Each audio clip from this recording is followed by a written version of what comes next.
my little nerds and nerdettes. Please join us for another episode of Dungeon Krawlers.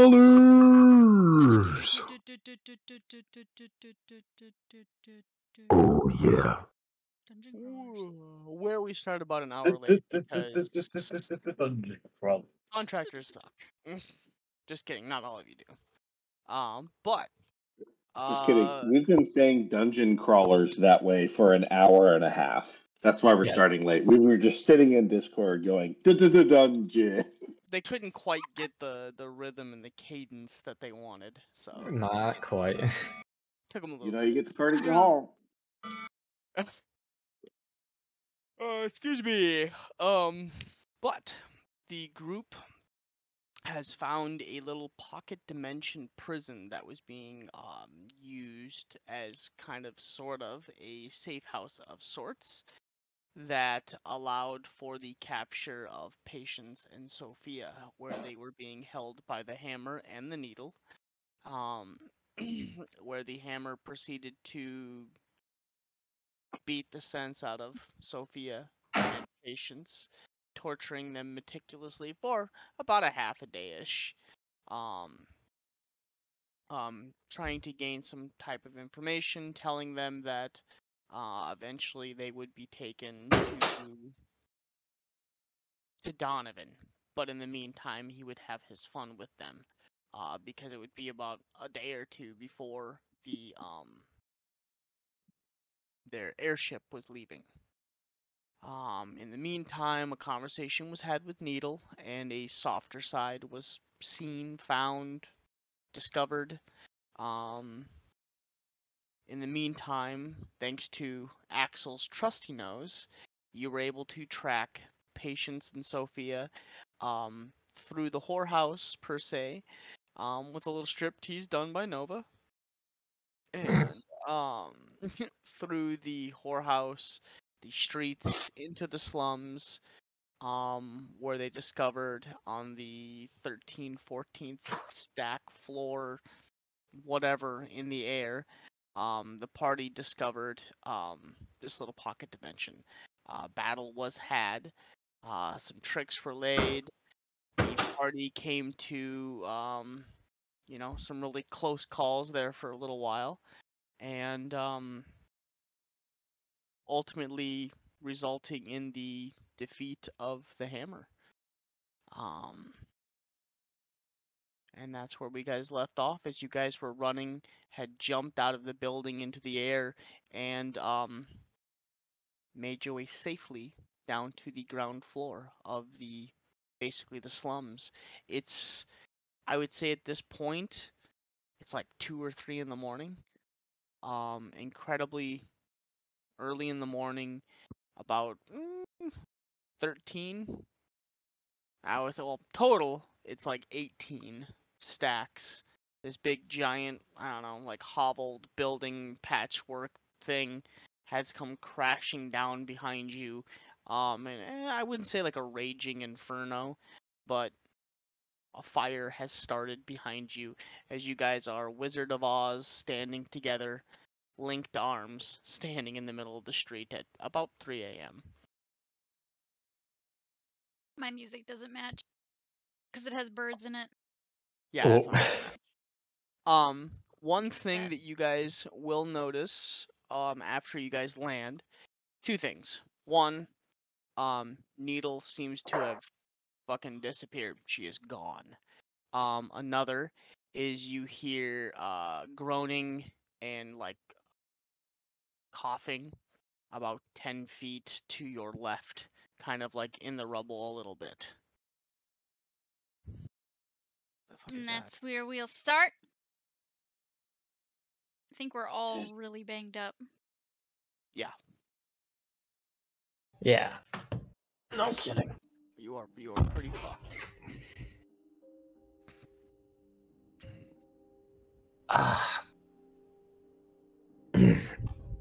And you hear in the rubble to your left. Ginger, especially because I remember we were checking the rooms. I'm gonna go up to the rubble and see if I can locate the person coughing. Okay. it takes you 10 seconds, and you see the hammer laying on the ground. I'm gonna drag him out, not gently. Yeah, On the outside, like on the ground with us now. Yeah. Oh man, fuck that guy. Yeah, I'm gonna drag him out. He is Rough. His left leg is horribly mangled. His armor is bent, disfigured. He's missing pieces of it. Looks like he bailed on it to move quicker. And he's got an arrow wound through the top of his skull, and it looks like it hit the skull and came out one side. And now that the helmet is off, you notice kind of in the dim skylight, light-skinned, half-orced individual with a lot of scars along the face. As I'm pulling on him, I'm gonna purposefully kick dirt in his face as I'm pulling. Make a strength check to see if you can pull him, because he is a large individual that still has pieces of armor. Yeah. We all help. I mean, if you're all walking over there to help. I don't mind helping. Yeah, Does I'd somebody love have to kick some better? dirt on him. Oh shit. I'm not super strong, but Well, and Sophia, technically, there would be a disadvantage because you're still crippled. For me too, right? Your hands are, yeah. All right. All right, so we don't pull him. So you watch as Nova, Sophia, and Patience are like pulling on this oh damn. I'm gonna be This individual grunting as I do it because I'm half dead at this point anyway. So maybe I'm just I would say- begrudgingly trying to yank on him because I'm angry. But I would say between literally all of you guys, you're just like taking. It's like something when like hyenas feast on like a zebra and they're all pulling on different parts. You guys are all pulling on like you guys are all pulling on a different part of him, dragging him along in like all different directions, and he's just grunting and wheezing and looks really bad. Like he every time you move him, he spits up like huge globules of like blood all over himself, and Let's not be like him. Axel, just finish him quick.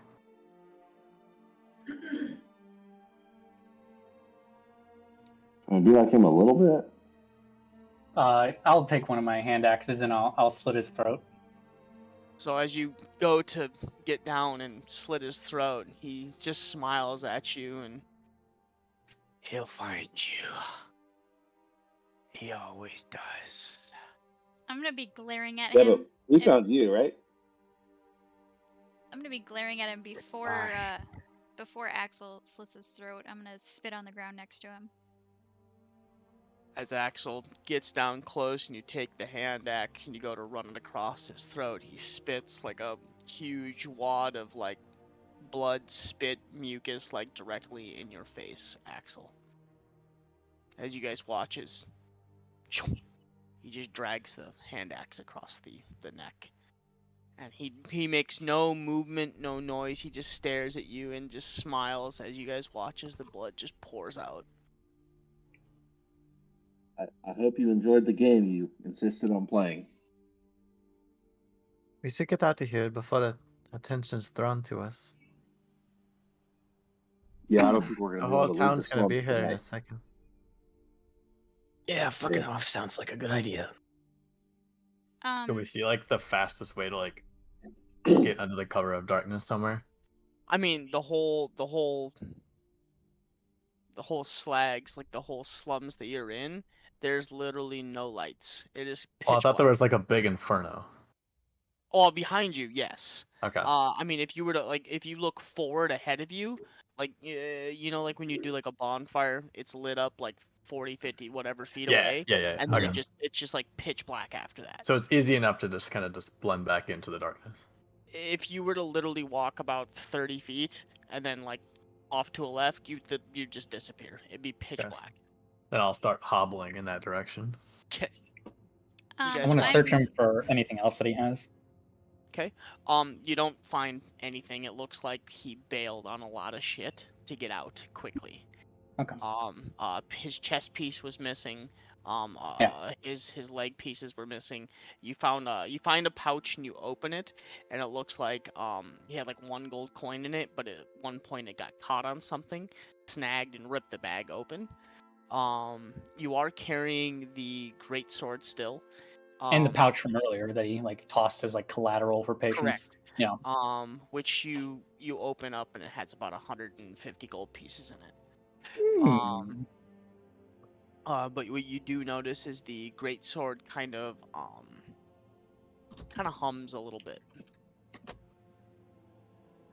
I'm gonna go back to the rubble again because I know that there were people living in that building.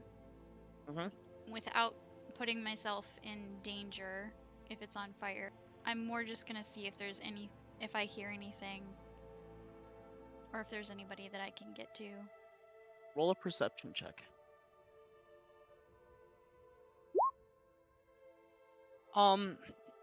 Unfortunately, you do notice a couple of bodies, but they are horribly mangled within the pile. There's 1 or 2 within reach, and you kind of reach out towards it, and you kind of like tug on the body a little bit to see if you can help whatever out.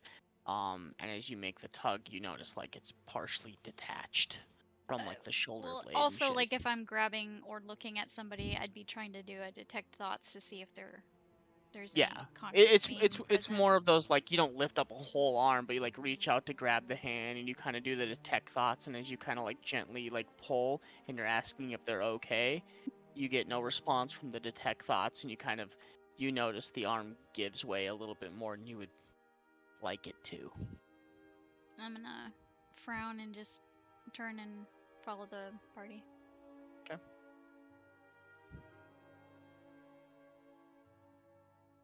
It only takes you like a minute or 2. And you guys immediately make your way off the road, and you do hear commotion coming in your direction. And you guys glance off into left or right, whatever you guys prefer, into kind of like an alley, street, back roadway, and it's just pitch black. For those of you that have dark vision, you are able to see. Those of you that don't, it is completely black. The gates are likely going to be closed, given the hour. And since we were given shit for coming in here before curfew, I don't imagine we'll be let out. Yeah, especially since, big explosion and, us being worse for wear. I don't think we want to get spotted right after this happened either. Yeah, nah. We gotta find somewhere to hole up for the night.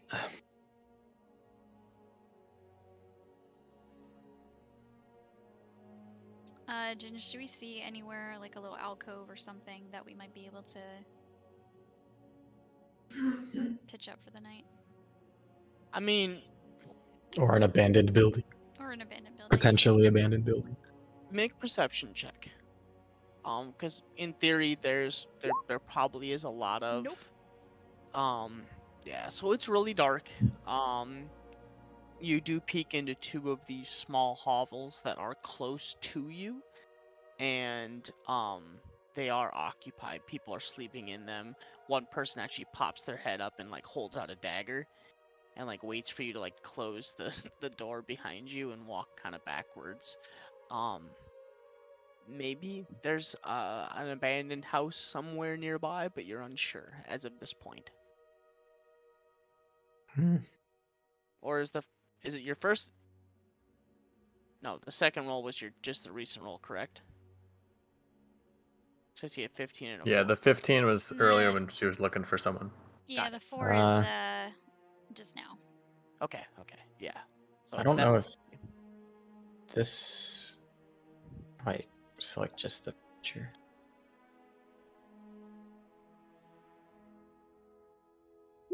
What does that show? There we go. No, that's not it.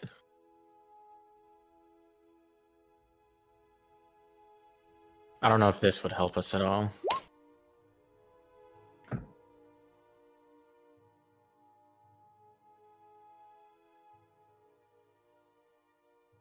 Or help us find some place to hide. Not really, because you haven't been in this city long enough to know the ins and outs. I would say if you were back in Dollar, I mean, yeah, easily. I mean, you get a general gist of kind of the flow of this area, but not enough that I would give you like advantage. But you can kind of get a general layout. And you do realize that, you know, even though the gates and fences are closed, you would take probably a big guess that there's gonna be an area in the fence that there's might be a way under or over. Usually most places like secluded areas like this have something like that where, you know, sneaky people selling drugs and whatnot used to get in and out early or late at night.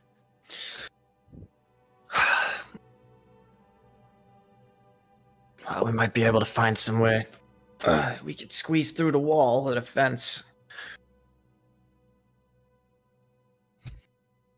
And then what? We Odds are there's something like that. City at 3 a.m. We're definitely gonna get questioned. Is it that late? Yeah, it's about like 3. Yeah, it's about 3-ish a.m. Yeah, because it was like curfew when we first even went into the slums. Yep. Maybe not then.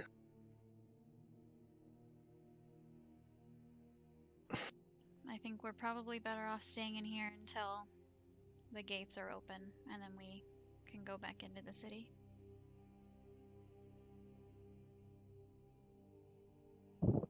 All right.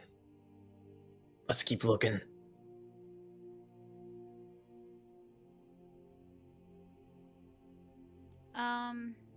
You know those stacked buildings, Ginge, that you said, like the hovels? I know some of them, like, we were peeking before we saw empty floors. So I know the left building ended up being the building that the pocket dimension was in. In the right building, I remember there was a floor that was empty. Yep. But that building is partially collapsed and is starting to if you turned around and looked in that general direction right now, people are like trying to put out a fire because it's starting to catch on fire. Ooh, do I have a spell slot available? I think I might have. I do. Real quick. It's like 30 feet. There's like a fire raging. I'm gonna get in range of it and do create or destroy water. Okay. So it's not a lot. So it's 10 gallons of water, and I'm gonna just create it above. It's a decent chunk. Yeah, above what looks like the source of the fire, and try to at least put it under control. Okay. Drop the water on it, and then pretty much at that point I'll leave it alone. Okay. It does help. And you notice a bunch of the flames do subside, especially some of the ones that are around the base and beginning to lick up. And it gives the people there a chance to put the fire out more. Doing this though. Oh wait, I did it at second level because I had. 10 additional gallons. Oh yeah, and more than puts the fire out. When this happens, 2 things though is that one, obviously the lights go completely out and now it's pitch black, because the one source of light got doused. 2, as you're casting the spell and you slowly kind of emanate your blue essence as you cast, you do notice a number of people in the area around you do take notice of you. Great, I just helped. Hopefully they go about their business. I'll nod my head at them if they're looking at me, and I'll turn and walk away. Okay.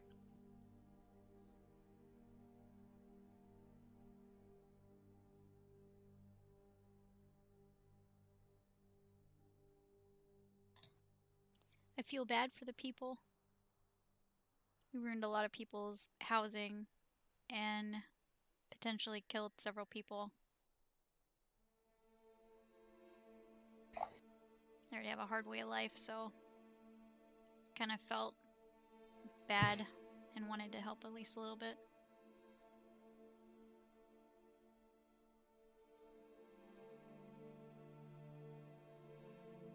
After we, I don't know, walk around and look for a little bit, I'm gonna say I'm feeling weakened, exhausted, hurt, and I'm probably just gonna, if we're like standing around looking for a little bit, I'm just gonna post up against a wall and sit down. Okay. So as you turn around against one of the walls and you post up and you sit down in basically just pure mud. I mean, it's really all it is below you is just dirt and mud. I'm gonna say that I really don't care. I'm not even gonna pay any mind to that. Is this where you want to stop? I don't know. I just don't have the energy to try and find a place to stay. Well, it's not exactly a yes, but I'm gonna take it as such, and he'll start pulling out the 2-person tent he bought earlier and start setting it up. Okay. How big is it?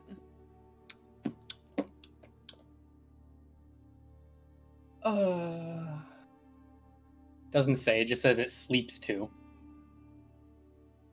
I'm gonna say you can make it work, but it's also the sides are gonna be caved in a little bit, because you're trying to fit it into an alley in between 2 buildings already, and there's not much space.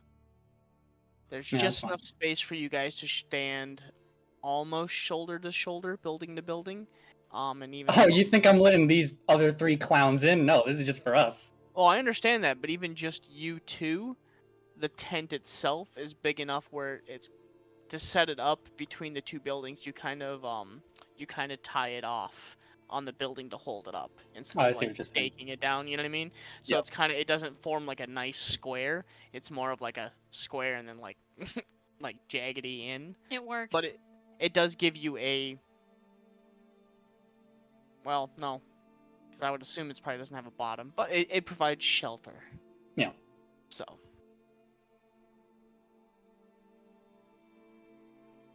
You guys watch as Axel sets up a tent. Haphazardly, but he does. Sophia, are you still able to set an alarm for us if we rest here? I think so. Give me a sec.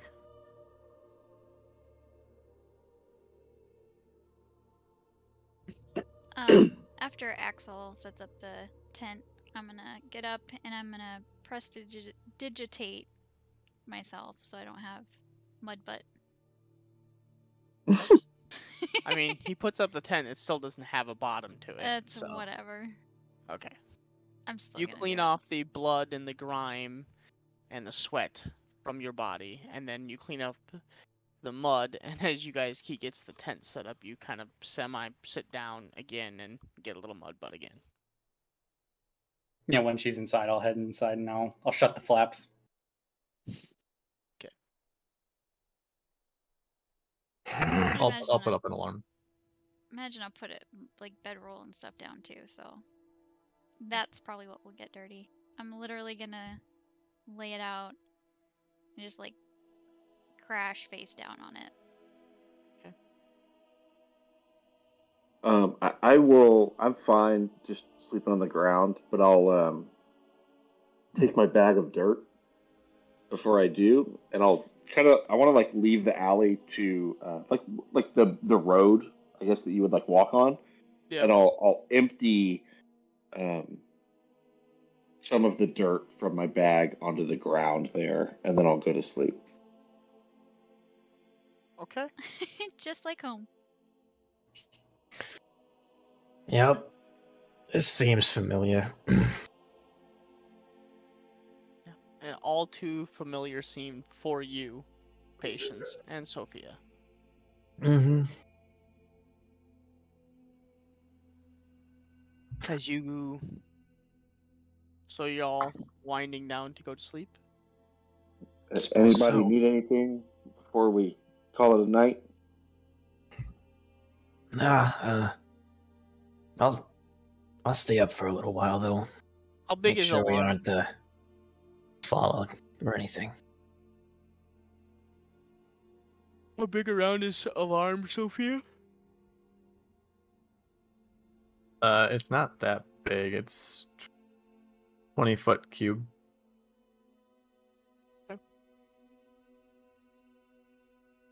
Okay. 20 by 20.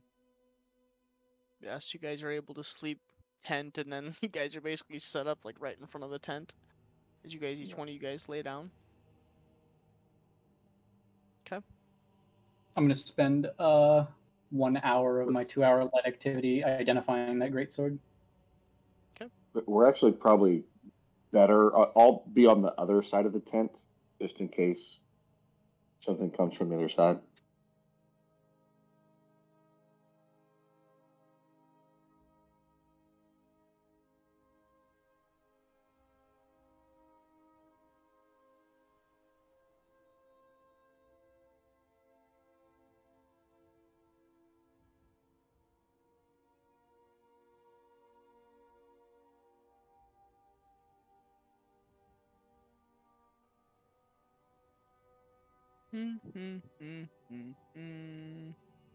Alright, so...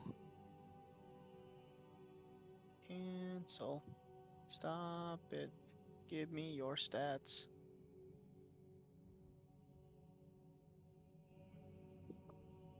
Oh.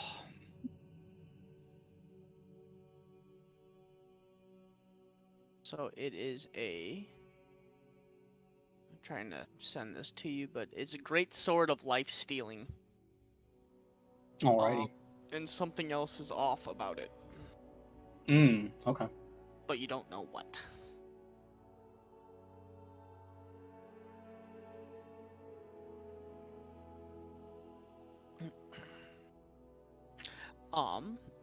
But as you lay down and Patience, you said you're staying up? Yeah. Okay. Are you doing a guard or a watch? Or you Yeah, just... like a watch. Okay, roll perception. Just for a little bit.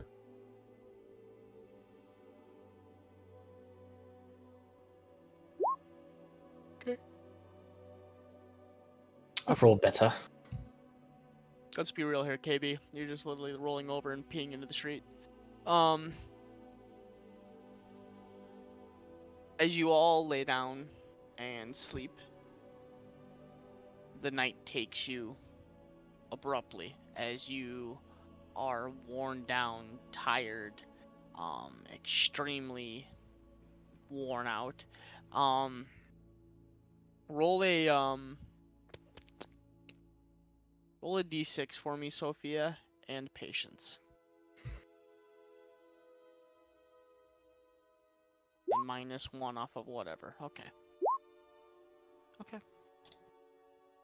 So, we'll say for 1 day, Patience, you will be at disadvantage on all attacks as you've popped with the help of Nova and what was it that like not mending she used? Was it mending? No, not Close mending. wounds. Thank you, because I think you said you would use that on both of them. Or no, Sophia for sure. I did on Sophia. Okay. I think Sophia used something on Patience. Healing word once or twice. Did I use Spare the Dying on anybody else? I don't think I did. Well, I know I did on Sophia. We'll say because of that, it healed the wound externally, but the bones and ligaments and whatnot are healing, but they're tender and weak.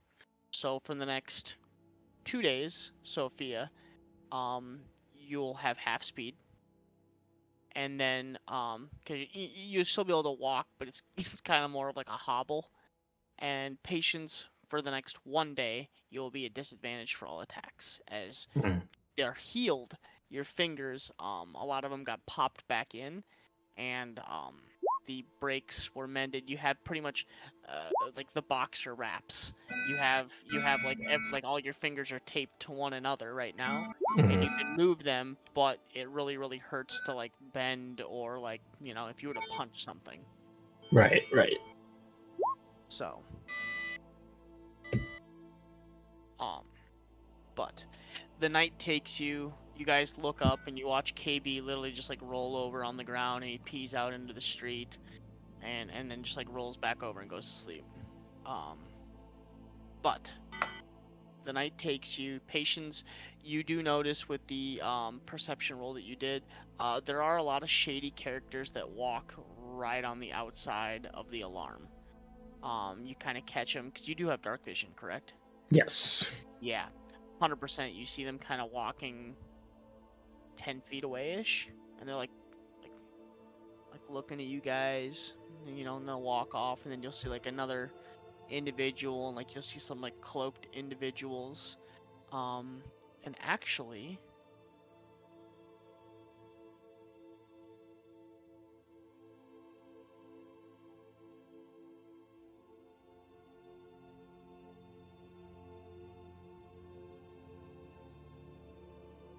are you only staying up for like an hour-ish?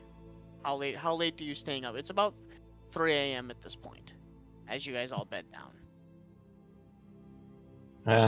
Like a couple hours. Typical watch shift. Still getting my long rest, but Okay. Sorry, I'm like really slow on the draw. I'm trying to think. God damn it, I had it just on the tip of my tongue. I was thinking here.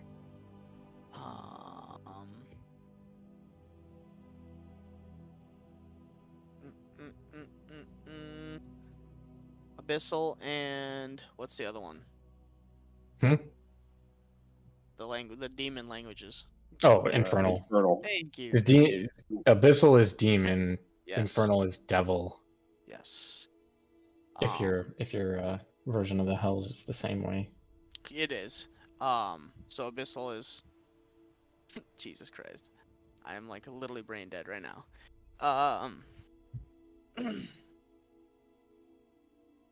You do hear in God bless it.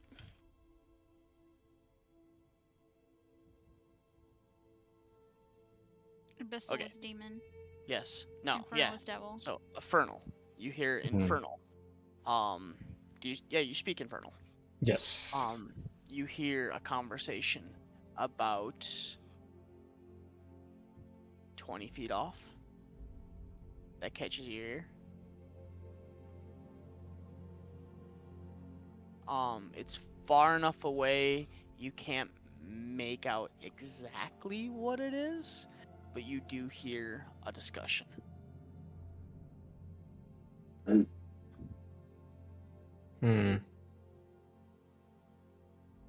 Does she make out anything? If she catches it's infernal, that's it. She hears a discussion in Infernal. Like I can tell that's what they're speaking, but I can't hear what they're saying.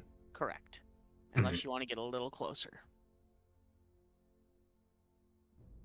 And it's being talked in a hush. Are they like? So we're like in an alley. If I go to the edge of the alley, can I hear them more clearly? Really? I'll scooch a little bit that way. Okay. Roll a perception check for me again. I gotta find my notes real quick. You don't hear a damn thing. Something about somebody's car breaking down. What's a car? Where is my fucking notes? There it is. All right.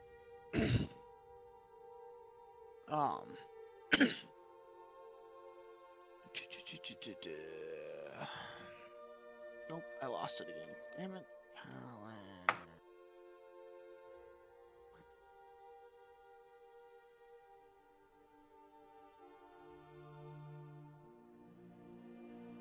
Alright, there it is. You hear in a like a female type of voice.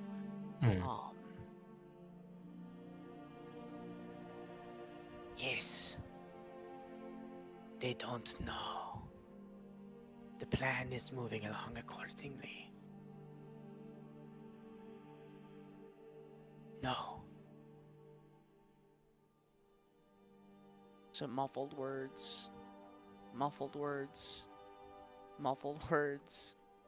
You're having a hard time making it out in between being tired, sleepy, and just the hushed tone of this individual. Of course. They don't suspect. Hushed tone. Hushed tone. Hushed tone.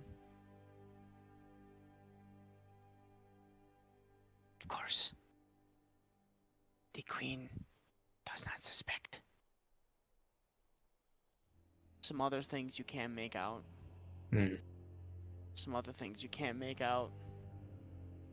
You continue to listen in. She speaks a little bit louder. I'll give you another check on perception. Okay.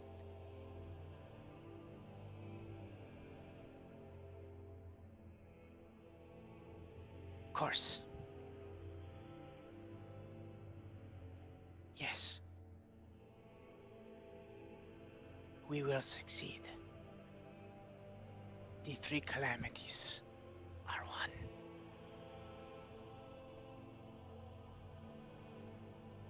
No. They do not know. And with a 17, you hear two other voices. One a higher pitched male-ish type voice, and a low kind of scratchy mailed individual as well.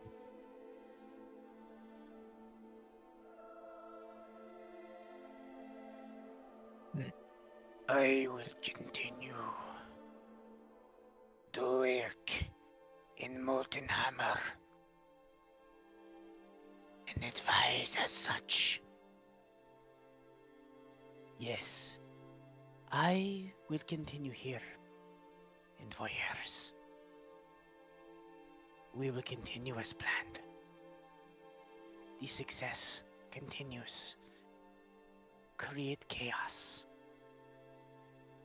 And eventually, they will succumb to the flames and be cleansed. If I peek around the corner, do I see the people talking? You see a hooded individual and a...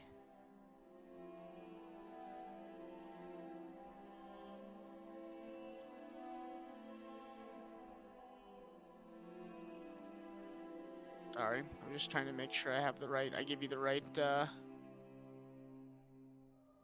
Alright, you look around the corner and you see a, like a claw hand, but backwards. And it's holding like a small stone that almost, kind of is semi-glowing, and you don't see anybody, but you just hear the conversation being had. And the last bit that you do make out is, they call each other by a name. You hear,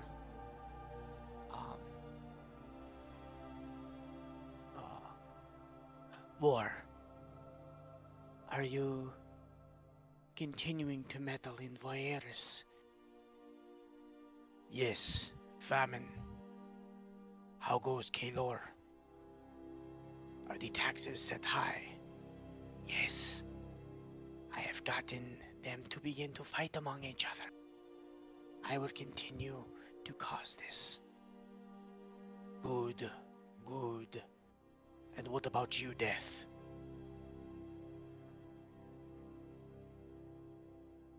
The dragon slumbers. He will soon wake if I continue to poke.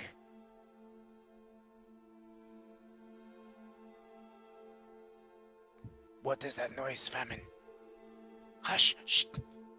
And you watch as all of a sudden the stone gets put away and the cloaked figure pulls the hood down further across their head. And disappear, just quickly runs off into the alley. And you watch as 2 seconds later, a group of 3 or 4 individuals that seem to be covered in soot and fire. Looks like they were putting out the stacks, are walking down the road.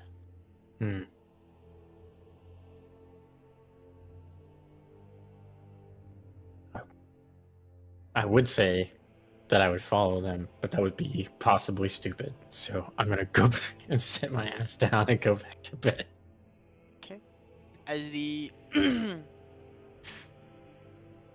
the kind of conversation takes you about some kind of toiling in each one of the governments, and these calamities, these 3 calamities, a talk of famine, death, and war, sleep takes you. As the morning comes and you kind of continue to sleep in the streets as the sun comes up bright, the day is yours. You can have a long rest and heal up. Thank God. You wake up you wake up sore, you wake up cut, bruised, and just looking like shit.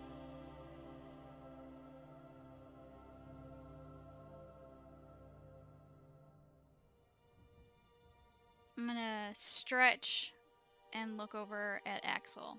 Is he asleep? Or wait? No, he's up. I'm gonna sit He up. is matted hair, covered, all of you guys are covered in mud, blood, mucus, everything you can name. Yeah. I'm gonna sit up and smile. Good morning.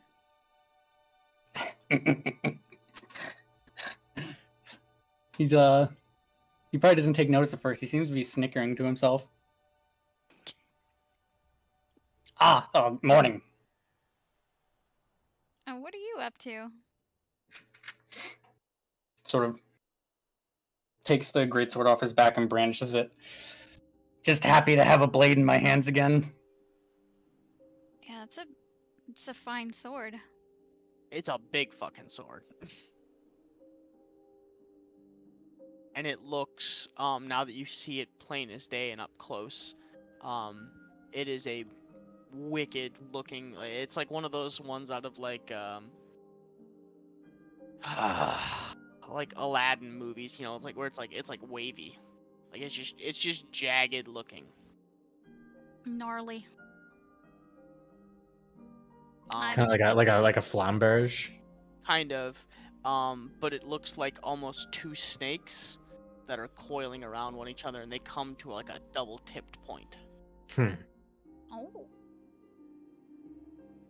I'm sure it will serve you better in battle than it did the hammer. It should. Did you sleep well? Yeah, Right as rain? I would say so. Yeah, I'm feeling much better. Still sore, but much better. I'm gonna press, not that it matters because we're still in the mud, but I'm gonna press to digitate Axel so he's a little bit more put together. Okay. Thanks. Oh, right. Quickly gets out a pouch of 75 gold and tosses it to you. Grab it and take a peek. Was this the ransom money, so to speak? Yeah, that pouch that he tossed on the floor towards us. Nice.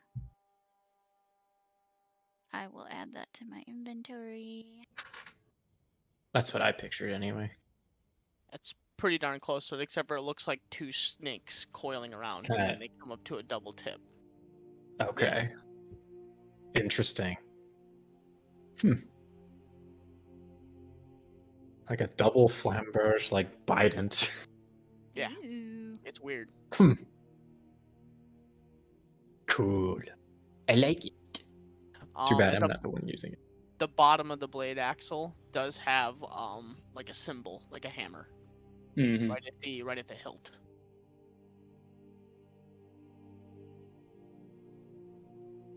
And then just make sure if you're going to use that blade, you have to take off the AC from your shield. Right. Well, should we pack up and get the hell out of this place? Yeah, just let me know when you're ready to leave, and I'll start packing up the tent. Oh, I'm ready. I want to get out of here as soon as possible. I don't like it here at all. I'm gonna Sounds good. get up and roll up my pack. As we're picking up stuff in the tent, like our bedrolls and stuff, if they're muddy, I'm gonna prestidigitate them. Oh, they're very muddy. Yeah, I figured. So I'm gonna prestidigitate them so they don't get everything all messy. Yeah, and the mud smells really bad. Yeah. Yeah. Nice. Appreciate it. God. Gnome Depot. Gnome Depot. And then I'll help Axel take the tent down. Okay. So one thing you do notice when you guys come out of the tent and the rest of you guys are waking up, you guys have a crowd of people around you staring at you guys sleeping in the middle of an alley. I'm gonna make the shoe motion at them. Like, shoo. Okay. Haven't Yeah, you they all- seen people camping out here? I mean, this is the slums, isn't it? Move on. Less than shady characters kind of like look you up and down, like, you know, like they were hoping for, you know, you guys had all died and they were gonna steal your shit. Huh. Yeah, I'm still gonna shoe motion at them. Yeah, Carry on. sorry to disappoint you.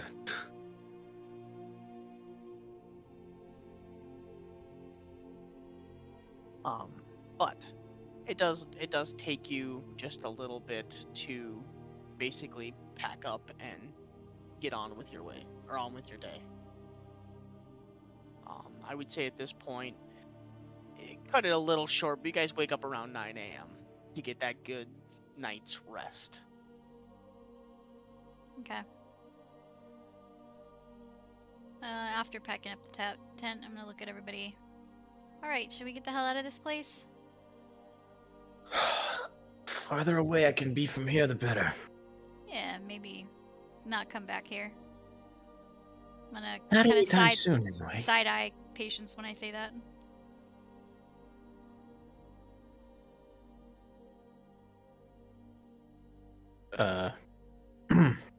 Yeah, no. Not looking to come back. Good. She just kind of doesn't meet your glance. Yeah, it wasn't like threatening. It was more of just like a side eye, like, let's not come back here. Hint, hint. Yeah. Kind of that look. I'm gonna start making my way, as long as everybody's in tow. My way downtown. Making my way downtown. As long as everybody's in tow. KB, Sophia, Patience, Axel, if they're all ready to go, I'll start making my way towards the gate. Okay. Gate is open. People are coming and going, actually. So there's a little bit of a crowd. It looks like people do leave the slums for some type of work. So maybe blend in, maybe not. Maybe just walk through and hope for the best. Up to you. Yeah, I'm just gonna walk through. Okay. You guys do get some that's okay. side-eye glances from the guards. I'm gonna throw up a peace symbol at the guard. Okay. Sabra. Sabra. Stare at you really weirdly. They don't question it. They just let you go through. We had to hit him with the water tribe. On the way out the door. Fucking hell. Dab it up. But you do make your way. You guys are back into Krawlers proper. As these streets immediately go from mud and dirt, and your shoes and everything are caked in it. I would say probably up to about mid-thigh.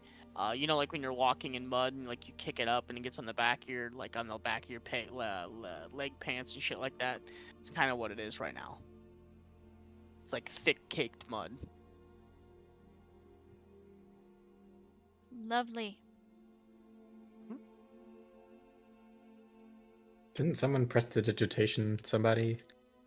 Yeah, but I Before need you for got walking. out. Yeah, I was gonna... After so I'm not doing it 50 times. After we're out of the slums, I will do it yet again to get the grime and the grossness off.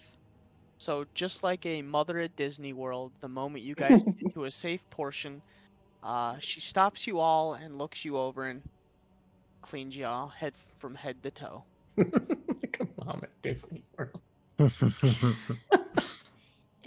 Why is that so true? No, hold up a little hanky to your mouth. Spit. You just spit in the hanky, and then she'll clean your face with it. That's how she prestidigitations. Little taps. Lick. Then wipes with your spit your own face. Oh my god. Oh. You don't have to. She just lied and said that's the material component is your own spit. I'm not gonna lie, probably be happy that I'm the DM and not a player, because I'd make you all fucking miserable, because I would come up with stupid shit like that. Like if I was, you know, doing whatever, it'd be like, you know, my prestidigitation would be like, I have to pee on your leg or something like that, or, you know, something stupid. Lovely. Yeah, I'd have a lot of fun. Stay in your lane, Ginge. Stay in your lane. I had Oh. I had a player that was a warlock in one game, but it was his patron was like the head of a multi-level marketing thing. so they had to pay I don't remember if it was like 2 silver, or, you know, they had to pay coins every time they cast a spell. Oh my god. to like buy the thing or whatever. I had a That's funny, but it sounds like a pain in the ass. Yeah, I had all these oils that they were selling people all the time. It was out of control. You ever watched Bakugo Stray Dogs? Uh-oh. No? Oh, it's an anime. I had a warlock that thought he was a healer. Like one of my very first ones, so he had to kill you to heal you. Oh my god. So there was a cleric in the group, and we'd have arguments about who was the better healer. And I was like, I am a better healer. Just let me help you. And I'd take out my knife and start stabbing you. And it's like, no, it's fine. This is part of the process. And we get into arguments. So I had a lot of fun with that one. Yeah, he was also very special. And he grew up around dead people. So yeah. Not very smart. No, not at all. I think was it wisdom or Wisdom or intelligence is the one that, like, you're smart, but you have no common sense. Is that wisdom? I think it's wisdom. No, that's intelligence. Yeah, intelligence. You have a high intelligence, like you're like learned, but like wisdom is like kind of the experiential knowledge. Yeah. And that was his thing. Is he was very smart. He was very smart, but he had no common sense because he lived alone for his entire life. So a lot of fun. That character's a lot of fun. But you guys are in Krawlers proper. And the day is yours. It is bustling. People are out and about shopping. You hear commotion. Lots of guards are kind of heading towards the slums. You see people coming out of the slums. You see like the big, almost like a rubber fire. You see like the big black billowing clouds from back in there. Even though you put it out, it's still kind of smoldering a little bit. Lovely. Yes. I've about had enough of this city.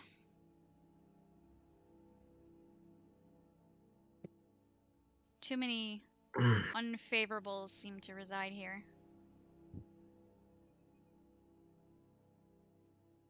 Yeah, this place is fucking weird.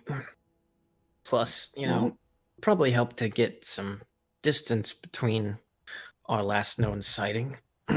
Hello, sir. Hello. The lady walks up to you. Would you like to buy Hello. handkerchiefs? I think you would really like to buy a handkerchief. Who is this person talking to? Some lady that walked up to you. Can I see it? She holds Can I out see one? the handkerchief, Yeah. and as she folds the handkerchief over, there's a note on it that says, "Please follow me." Oh. Do we see this happen? If she's doing Yeah, it to Sophia? She's doing it to all of you. Like, she Oh. walked up to the crowd, like, to the group. I'll Oh, this looks really nice. I'll grab the note. Patience, it look good on you. And I'll grab it and start tying it around Patient's head. I'll have grabbed the note just because it said follow me. I'll have grabbed it out of there, but What do you think? What color is it? It's like a really shitty red. It's really like shitty red. It's like those. It's like the cowboy handkerchiefs. It's got like the Oh. really stupid designs on it, like the Now really, we really match? fake ones. Yeah. I'll show you my red robe that I'm wearing. I think it looked better like this. I'll like fold it up and like turn it into a headband. Cholo. Oh, no. Excuse me, it's Chola. Oh. But she kind of like takes a couple steps backwards and like eyes you out of the corner of her eye, I'll give her a slight nod. and she steps like to a portion of the alley, but like not all the way in, so you can like see her, so you don't like But we're Like, she's- we're not in the slums anymore, correct? No. Nope. Okay. No. Yep. I'm gonna sigh and look at the note to see if there's anything else on it. Does it just say follow me? Please follow me. Okay. No, I'm no gonna- signature, no markings, no symbols. I'm gonna raise my eyebrow and look at Axel and show him the note.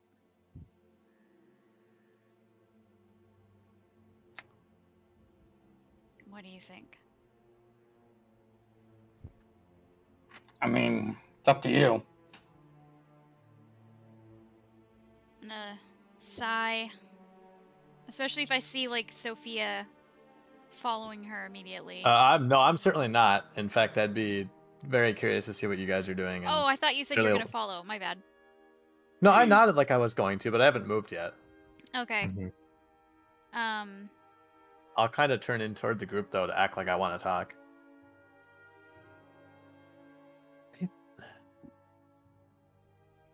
Another trap? We've already gotten into so much trouble here. But if if Donovan's found us this quickly, well, they're not getting away. I don't see what choice we have but to follow. We can't. We do. We have the choice to not We- follow and just leave the city. Either we follow or we get followed. What did the person that had the note look like? What was she? A gnome, right? No. Elven type female. Oh, Blonde hair. Did she It's like? What does she follow look? and Does she be look followed. common? Does she look? I thought you said no. She's must just have been- very common looking. And this time we're out together. Oh, I need to important roll one second. Ah, what the hell? Let's see what the hell this is about, and then just leave.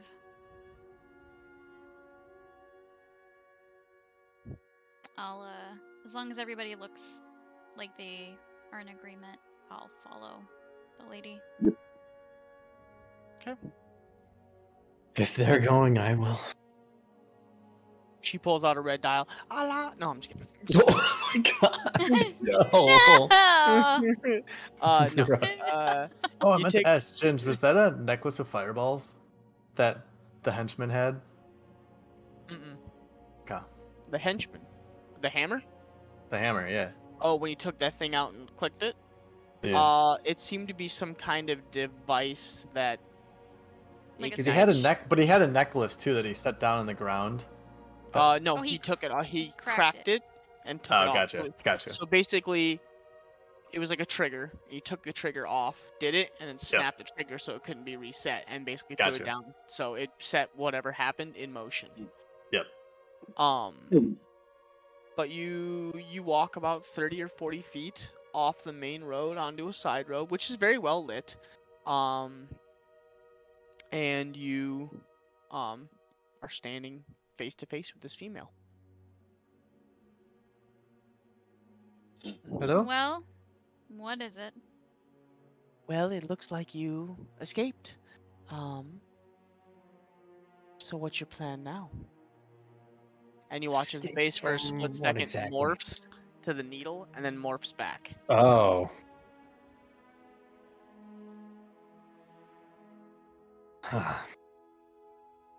It's good to see you.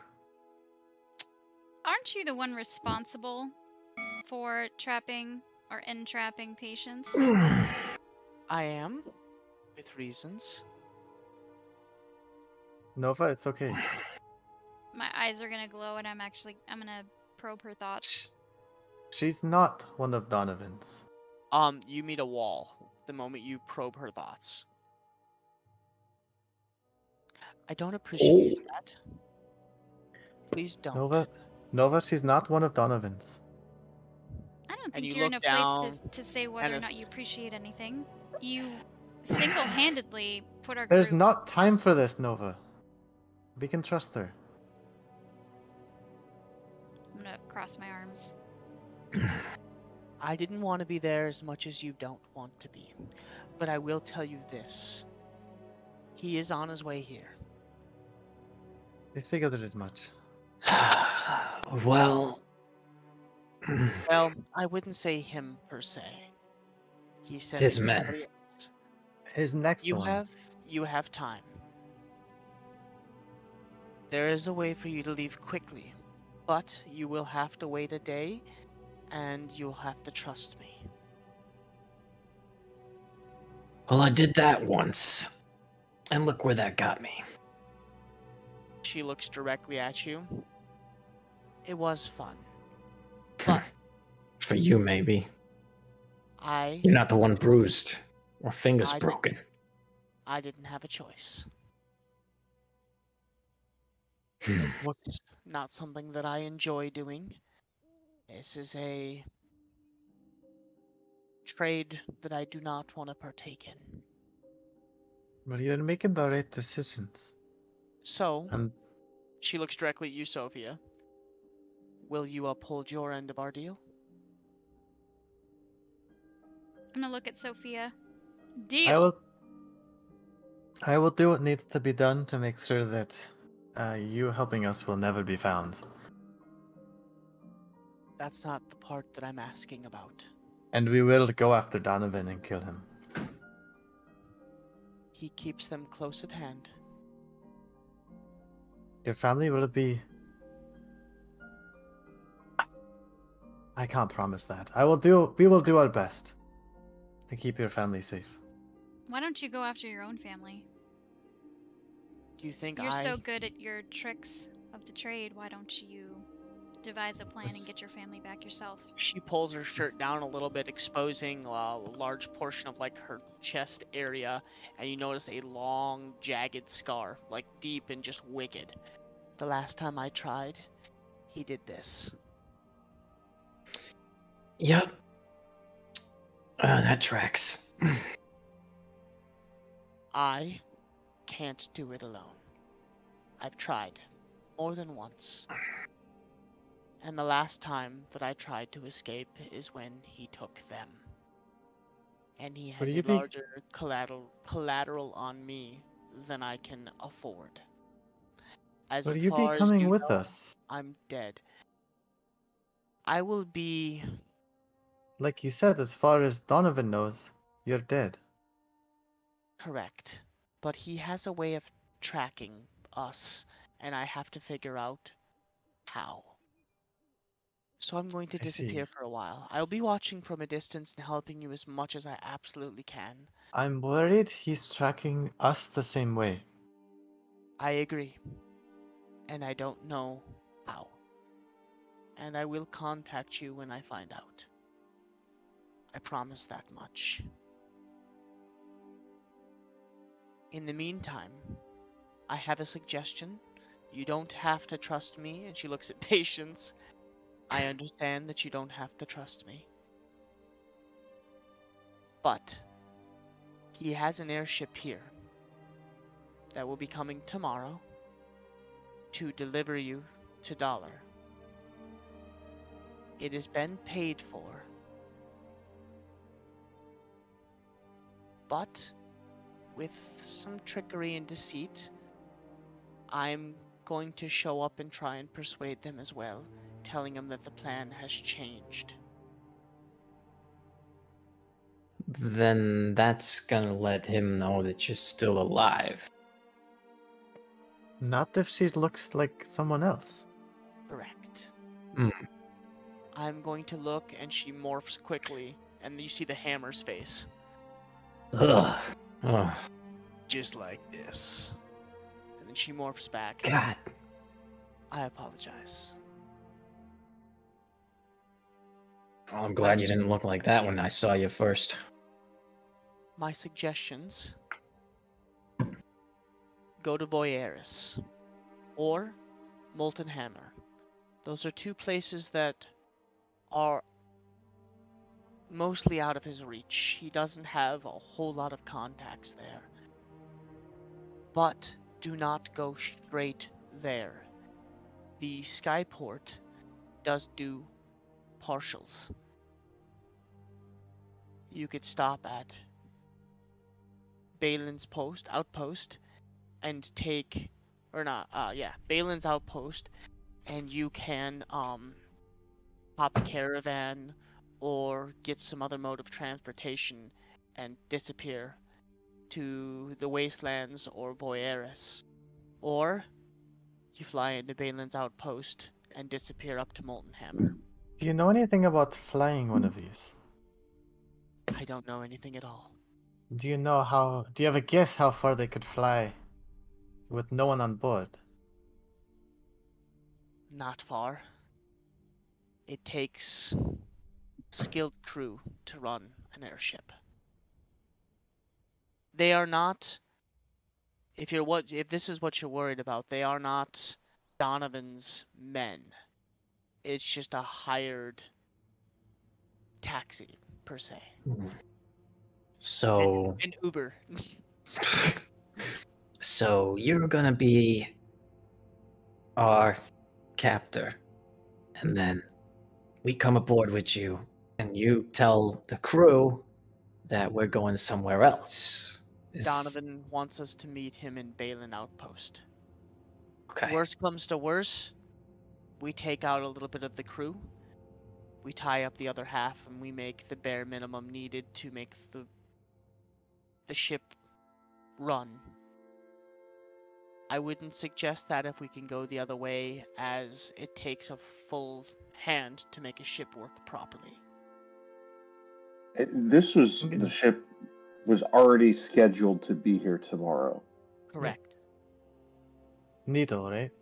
Me and Hammer were supposed to bring you to the ship, you two, and we were supposed to bring you back to Dollar.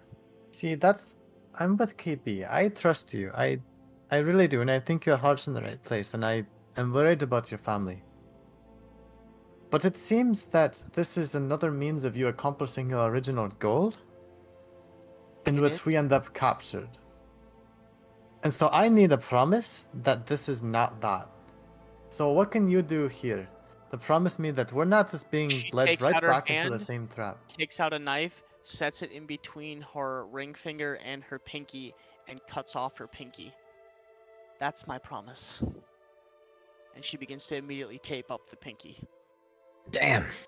Well, you took the pinky promise a bit literally. My family is worth more to me than anything. There are not many from my village that remain. There's not many like me.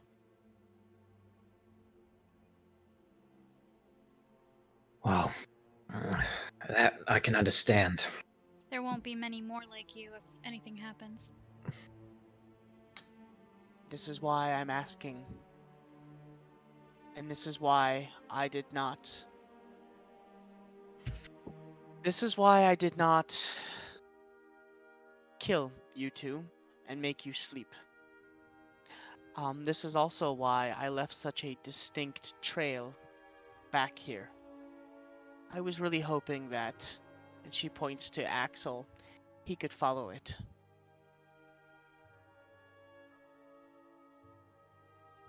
We had to play a few games with the whorehouse first. One thing you'll learn, Donovan has deep pockets.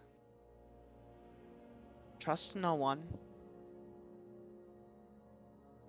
Don't give out your real names. And be careful who you trust. Donovan... It's hard to find those we can trust. You're not wrong. You understand the irony of what you're saying, right? She holds her hand back up. I don't need it. Why?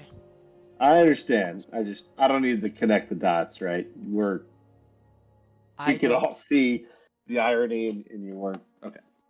I don't blame you one bit. I mean, you could just be pinkyless at this point and still be in the same boat.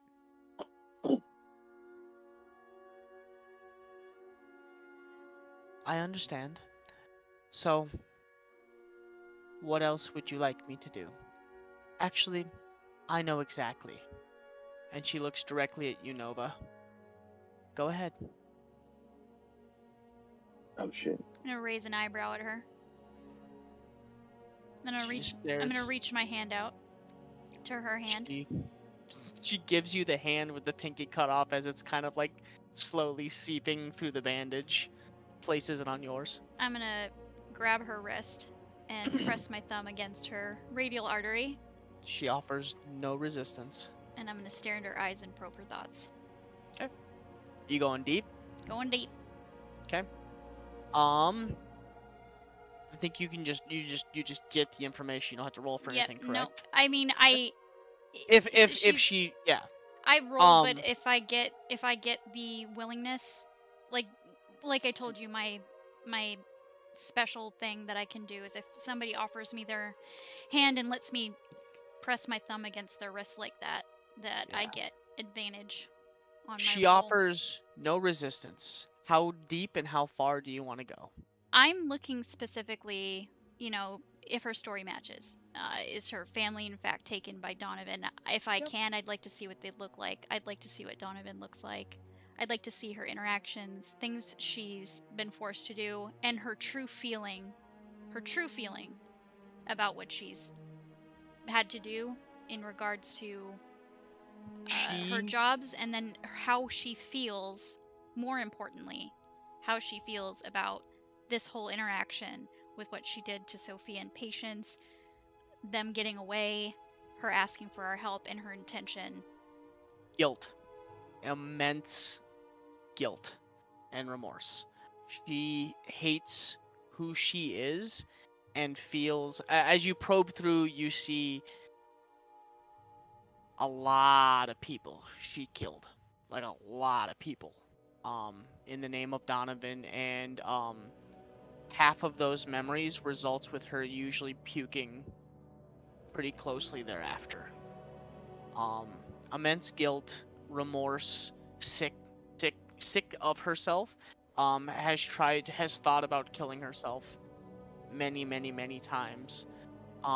You go farther back and you see memories of kind of a small village embedded in the woods, kind of like where you grew up, of a lot of people like her playing games. Her at a much younger self, and you see a 2-year-old and a baby, and kind of like a mother type figure, and a father, and you see individuals storming this small village. Fire, smoke. You watch as the father is beheaded in front of her. The mother runs off into the woods, leading her, holding both of the children. She trips and is immediately grabbed around the back of the neck and led away. You get blips of memories of her in chains, being beaten, being fed once every 3 days. Basically, what's the word I'm looking for? Like being conditioned. She's thrown a dagger she's told to kill her cellmate, and if she does, she gets food. This goes on for a day or two, and she turns and finally kills her cellmate with a lot of crying, and she's given food, and pretty much begins to fall in line. Thereafter, you notice the story does match up, where she had tried to escape once or twice, was recaptured, beaten to within an inch of her life. Then the last time, she actually gets really, really close to Donovan and stabs him. And you watch as he immediately grabs her, throws her to the ground, and drags the same blade across her chest, causing that giant scar that she's got. And about 3 days later, she's battered and bruised, sitting in a cell, and she looks up. You kind of see it from her eyes, and you watch as a little boy and a little girl are drugged by her. Not, I wouldn't say lifeless, but they're like, they're just hanging there. And Donovan walks in with these like, he's just a large. I can't remember what He's just a large, bald man, like think Kingpin from Spider-Man. Mm-hmm. Incredibly imposing, heavy-set, muscular man. He's got his both of his hands are like just these big, meaty paws, and he smiles and lifts both of the children's faces up, and you notice 2 changeling children, very cute little children. One has almost like black hair that comes down to a long hair. It kind of drapes over the face a little bit. And he has the hair pulled back, and he shows the face. And then you see a little girl that has kind of like brownish type hair, very cute features with bright blue eyes. And then a woman who is being drugged across the floor as well, with kind of a dark brown hair as well. And a conversation that is had kind of muffled, but you get the gist that basically she's being told, obey or they die. She's given the mission to seek out. Several days later, the incident with Patience and Sophia happens, and she's brought into a room with the hammer, and they are told that they are now a team and a pair, and they are to go find you two. Memories kind of come and go, they fade, and they are in Krawlers, simply here scouting around, and they go to bet on a fight, and lo and behold, Patience is in the fighting pit, and a conversation with Hammer happens, and they come up with the plan to basically drug Patience. And they fucking honeypotted me. Yeah. And you notice the immense guilt, and then you see like a picture of her morphing into the red tiefling with the dress, and you get the feelings of immediate disgust with herself. And then you actually get the full conversation that she had with Sophia and Patience in the cell. And the emotions that go along with that are remorse, guilt, trust, and untrust. Basically, she wants to trust the two of them, but she's scared to do so. And then the fight happens, and you get the hopefulness when she sees your group kill the hammer. At first she was going to join the fight, but she hides and watches the fight from afar and decides that she's going to act like she doesn't see what's happening and see how it goes. If the hammer wins, she'll go back to doing what she was doing to find another avenue of survival. And if you guys win, she is going to broach the subject of you trying to help, and she is going to fake her death.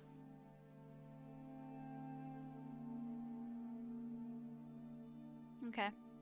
I'm gonna drop the probe, but keep my hand on her wrist and just stare at her in the eyes.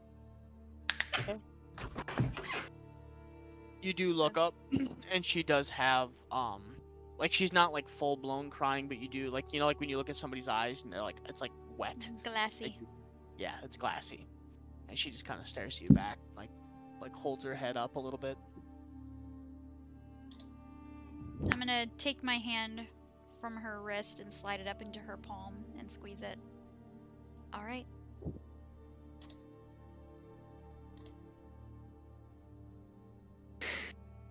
I trust you.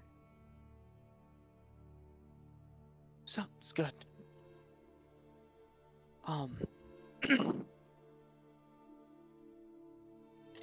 Meet tomorrow, 8 a.m. sharp, at the Skyport.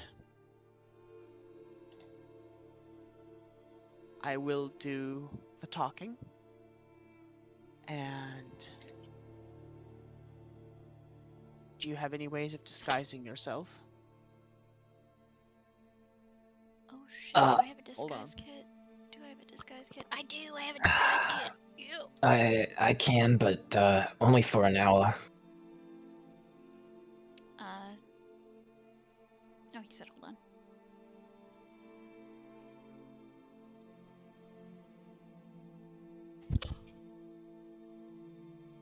What are these pictures? Well. What are these pictures? It's the caption on the first one is the Kingpin character design from Into the Spider-Verse does not translate well into live action. No, it doesn't. What? I think I can get 2 people on. All I need is I need Patience and Sophia to look a little beaten up, and I have some That chains. won't be hard. Yes, I apologize for that. I'm very good at poisons and aesthetics. It's kind of my forte. But I do have some chains. They won't be locked. They will look locked. And the rest of you will be bounty hunters if you can make yourself look a certain way. Easy enough. Perfect.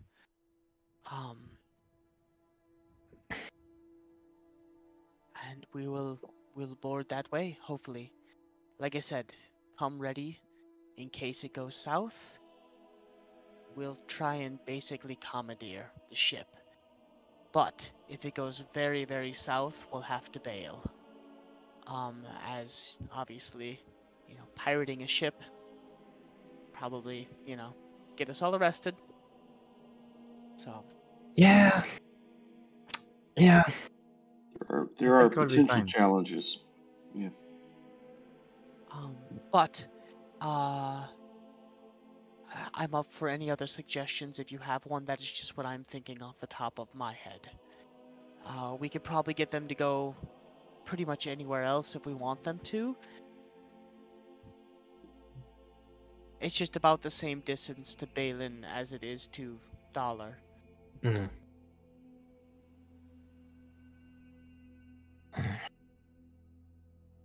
Well, we'll think about it. We'll think about our plan throughout the day, and we will see you tomorrow morning. I will see you there, and if I don't, I will assume that you didn't like the plan and you decided to go on your own route, and I respect that. If I see you there, then we will go as plan according. Alright. Keep yourself safe in the meantime, then. That's not a problem for me. And as she says that, her face morphs into an elderly man, and she tears the dress away, and she's wearing some kind of semi-medium light nice clothes. She drops the handkerchiefs on the ground and goes, "Well, if you looking it this way, I'm going to go that way," and turns around and hobbles off into the alley.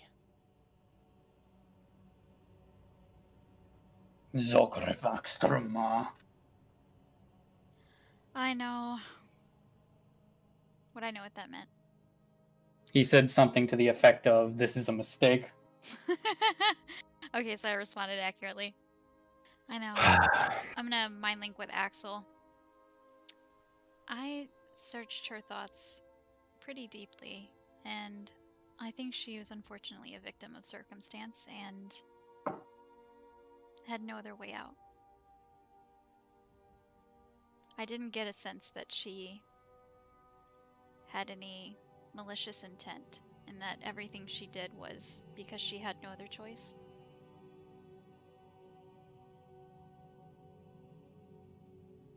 This would be our way to get out of Krawlers. Get a free ride. I like the idea of a free ride. We're mind linked. I'm talking in Axel's mind. Oh, fucking hell. Sorry. Axel just looks up. We're mind linked, fucker. Oh, right. I can't hear this. Never mind. I mean, it's up to you. I'll follow whatever you want. Although I will say, Oni kan ni ov mortal, which essentially means wisdom is not trusting your enemies at any point in their life. I don't think that we should drop our guard at any moment. But, like I said, this is at least a free ride out of Krawlers, and I'm ready to be rid of the city. So, maybe we go somewhere south. It's our way out. And maybe help somebody who needs a leg up to get back on the right path.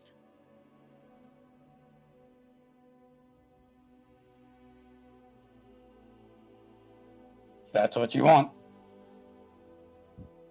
Couldn't hurt. If it doesn't go well, then we ditch. I mean, we're not held to anything.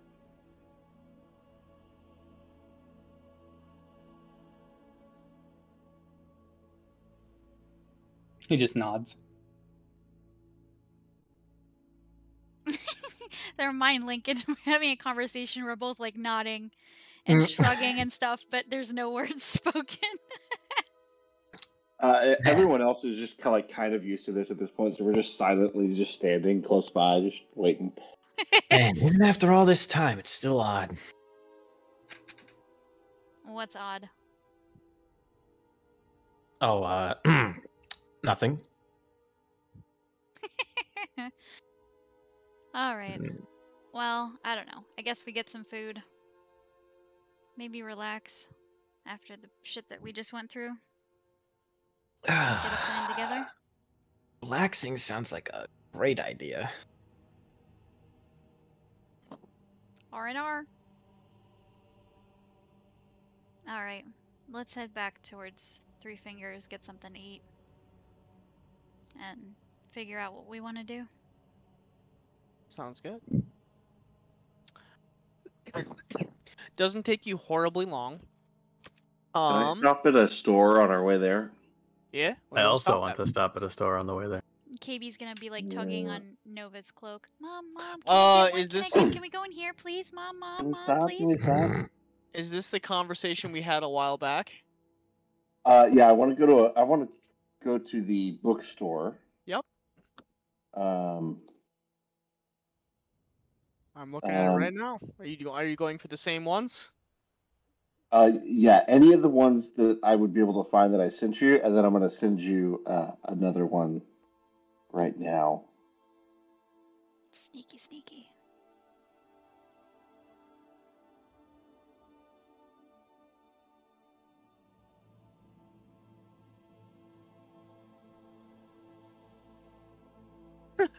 Yeah. All right. So halfway there. Captain Tusktooth. So halfway there, you do notice a bookstore off to your left. Also, all of you guys roll a perception check.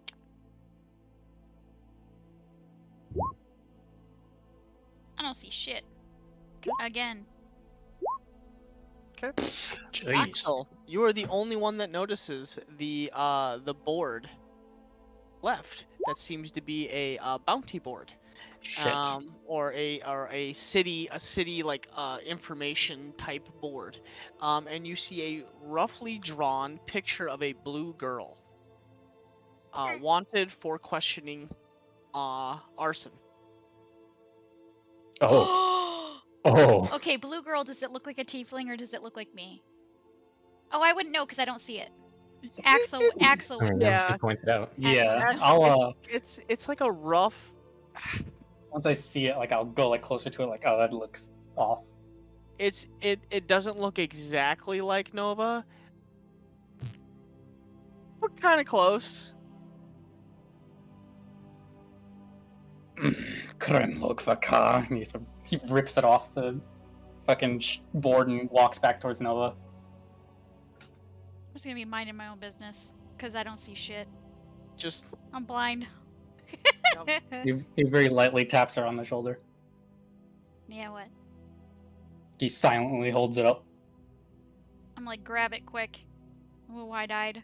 And then, like, crumple it and put it in my pack. Oh, also, great. what you will also notice is your identification card is slow blinking a red light. Well, how would I know that? Would I see it when I go into my pack? Yeah. Oh, shit. So I'm not gonna pull it out of my pack because I don't want anybody to see it, but I'm gonna, like, grab Axel in close and then hold the pack up to his face and kind of pull the identification card up a little bit so he can see it, and I'm gonna, like, look at him. And 1, 2, 3. Is tomorrow your 4th or 5th day in town? I'm having a brain fart. Oh, damn. I want to say it's you guys. It'll be your 5th day tomorrow. I think it'll be 5th day tomorrow, yes. I think this is our 4th day. So tax is also due tomorrow. Great, we're fucking leaving. Yeah, great. But you do notice the bookstore. So KB, if you want to branch off, you're probably about at this point like 4 blocks from Three Fingers. It's kind of on that same drag as like the magic shop and everything else. It is called the Tail Feather.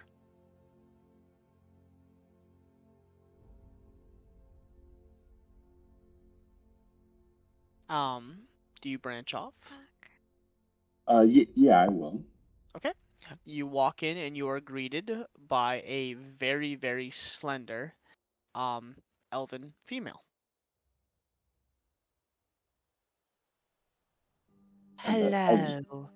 How can I help you? Great to see you. I'll take out a little piece of parchment and I'll say, at home we had some of these books. I'm just wondering if you guys may have a copy of it as well, and I'll hand her the list that kind of shows the list that I sent you, and just see what they have. Okay.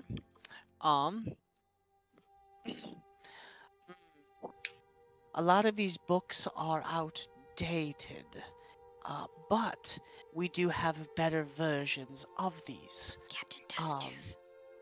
So I will be right back.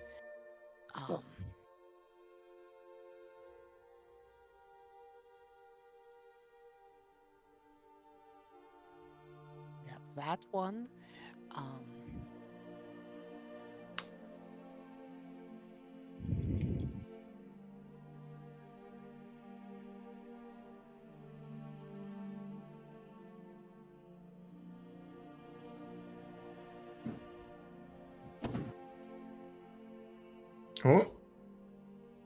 What? I think our stream froze. Oh no! It didn't freeze for me. No, you're moving. Maybe it's just me. Probably just me. While KB's in the store, I'm gonna be like suspiciously looking around because I feel wanted. So I'm gonna be like feeling like everybody's recognizing me. You know that like suspicious feeling you get like everybody's looking at you or recognizes you. You really that worried about it? Feel like you're in the Truman Show? Well, if I'm wanted for arson, what if I have to show my ID card? I already had to play tricks to get in here in the first place on a clean slate.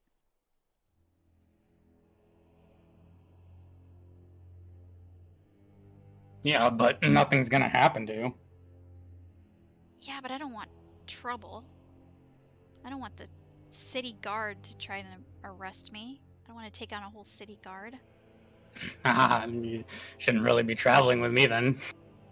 You shouldn't want to take on a whole city guard either. I'd rather just get the hell out of here. Don't need Doesn't that kind of matter trouble. who or what is coming after you. I'll do what's necessary. I'd rather you didn't have to. Unnecessary danger.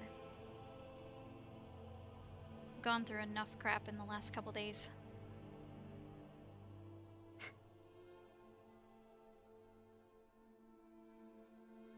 Ah, yes. Here we go. I found all volumes of the books roughly for what you're looking for. Here you are, sir. And she lays the volumes on the table in front of you. Captain Tusktooth. KB wants to read some smut. I thought that was called Tusk Love. Oh, it is Tusk Love, but it's Captain Tusktooth in the book. Yes. Perfect. I had to tweak. How much if I want to purchase all of these? They are a silver apiece. Hopefully that's not too much. Don't be a knoll and small talk for the everyday person is actually gold and 1 gold. Don't be a knoll. Perfect. And then I'm also looking for maybe like a technical instruction manual, and I'll explain to her the other myth. I'll be right back. Let me go in the back here. And she brings out the book that you were looking for. The closest I could find was airships and basics. Kind of what makes up an airship. Perfect. I'll take it. That'll be 4 silver for that one. I will give her, I guess, 3 gold will cover that, and then a little extra. So. Perfect. Also, if you're in the market and you look like a very avid reader, we do have a very good novel that is made right here in town by one of our local writers. Who's it by? It's by Emmett Barsay. Okay. And it's well liked. It's very well liked. Okay. It's about a Goliath warrior that seeks honor and vengeance on the battlefield, only to find his goblin lover. And it's pretty steamy. Pretty steamy. Okay. No. You know what? Sure. That's an interesting pairing. It's called My Great Sword. Of course it is. You know what? We're traveling soon. We'll travel reading would be great. Awesome. I greatly appreciate it. You kind of get the gist that she probably wrote this. Yeah. That'll be that'll be 25 copper. As you bought all these other books, I would hate for you to have to pay full price for this book. Perfect. Consider it done. Thank you. Much appreciated. Thank you so much. You've been immensely helpful. No worries at all. You have a great day, sir. You too. Thank you. Thank you. I'll kind of stuff them all in my bag and see if I can catch up with the rest of the group. We're probably lingering right outside. This is more of a bookstore than a library, right, Jen? Yes, it's very much like a bookstore. Yeah. If you're thinking of like spell books and spells and stuff like that, yeah, you're not gonna find it at this one. I'm probably gonna be like standing behind Axel, trying to look not or inconspicuous, but like standing behind him. Okay. You get some weird looks and some weird glances.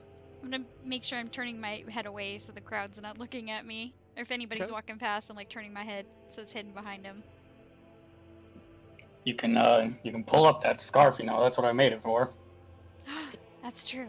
I'm gonna pull the scarf up over my nose, and then I'm also gonna pull my head a little further down. Okay. That doesn't look suspicious at all. Nope. All right. As you guys walk, as KB comes walking out with like a big old stack of books. Have some All right. light reading to do, KB? Always got to be studying. It's a lot of books. Where is my great sword on the stack? Right at the top. Right at the top. Huh. Not heard of that one. You trying to learn about some fighting, huh? Yeah, except for as you as you look at the cover, it's not about fighting. It's a giant Goliath warrior holding a male goblin, kind of in a like a low like caress dip. Like those typical Harlequin romance novels where exactly. you've got the really cheesy like romantic This is what cover. Alex Jones warned us about. And he's holding a giant greatsword out like this, and all of like the muscles are flexed, and he's like, oh my god!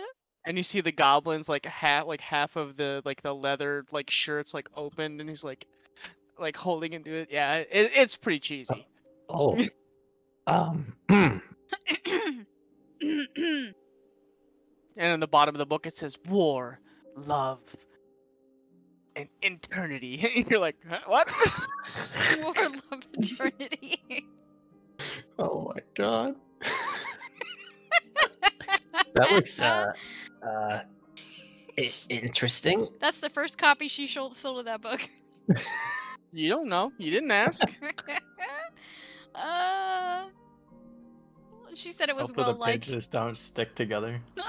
Oh no! no! Michael, no. I have questions, but I'm gonna leave it on stream. Hi, Mom. No, aunt, no, auntie, no. I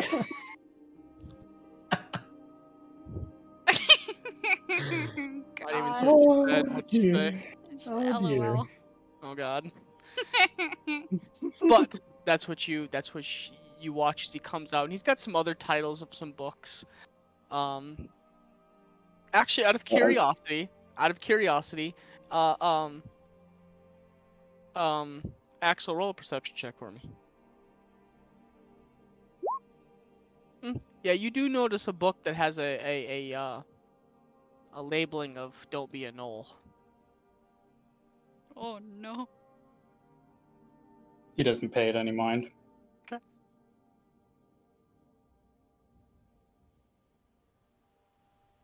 But you're about 2 or 3 blocks from the Three Fingers. It's about, I would say at this point, it's probably like 10, 11, roughly. Does anyone want to come with me? To the. Oh, should I had it and I scrolled to the Golden Breeze. I'd like to head there before we head to the inn. Yeah. Let's go. What's at the Golden Is Breeze? that the library? Well, I heard there is a magic store in town. Is that what the magic store is? Golden Breeze? Yeah. Yeah. Okay. Because there was a large, the cow people. I'm having a brain fart. I can't think. Cow people? Yeah, not a minotaur. Oren? I'm having a brain fart. Oh, is that the cloth store? Because the cloth store had like a what is it called? That wasn't a cloth store. That was the Furbolg. magic. That was it was a furbolg. Thank you. The Furbolg. Yeah, I'm like, what is it called again? Yeah, it wasn't a cloth store that you went into. It was a magic shop, but he sold the cloth. Got it. Yeah. Okay. But yes. Maybe you guys go on. I kind of want to get back to the inn and get inside.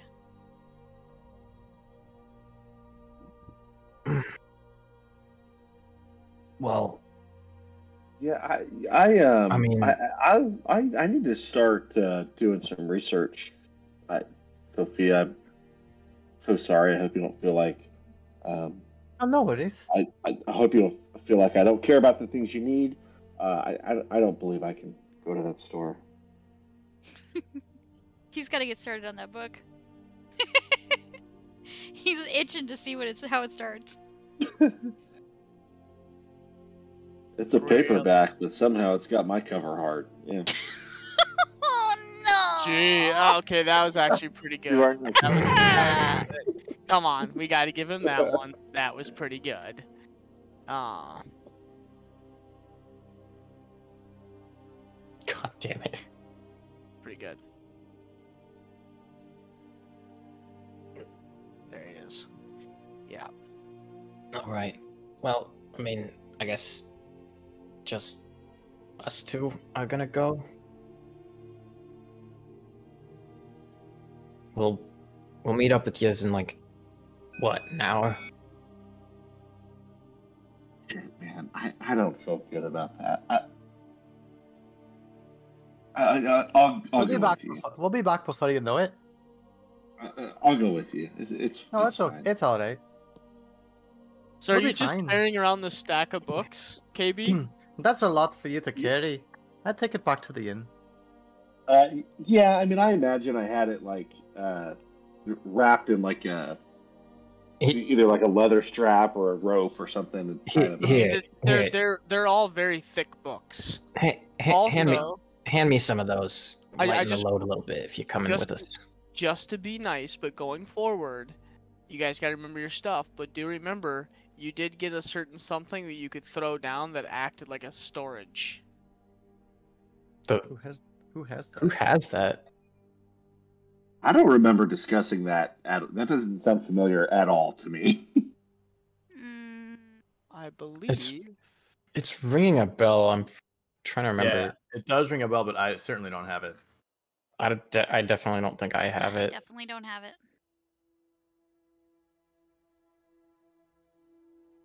Federal ink, lead egg. It was the portable hole given to us by the two people.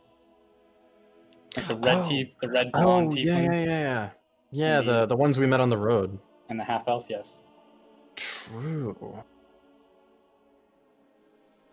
I don't know who would have it. Yeah, I don't know who. Somebody picked it up. But who Since did? I remembered the most, I'll say I have it. Okay. Bam! Get wrecked. But you do have that.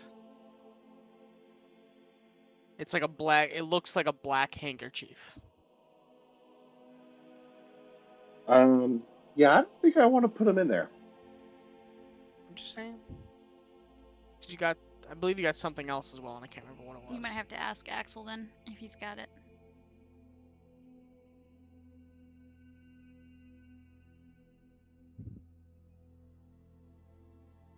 Yeah, I'll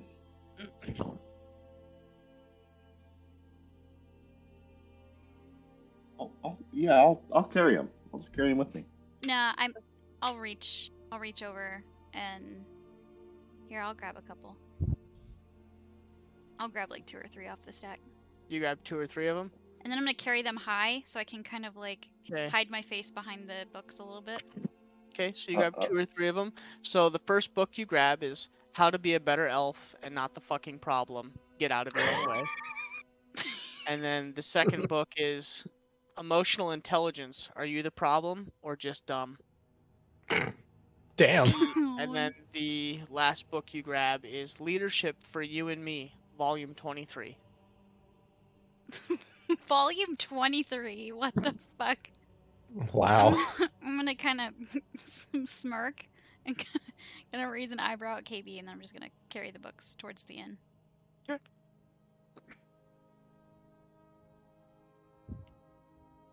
Emotional intelligence. What? The book names. Oh my god. I mean, KVs were pretty fucking good too. I mean, I'm not gonna lie. Those are all real books, by the way. They are not.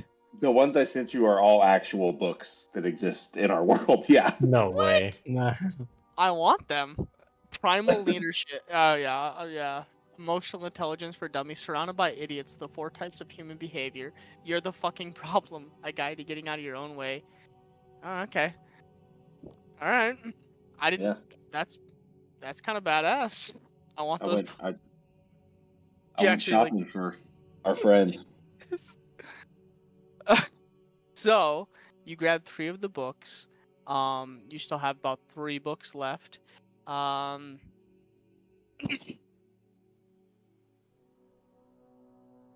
So the books that you still have, KB, are,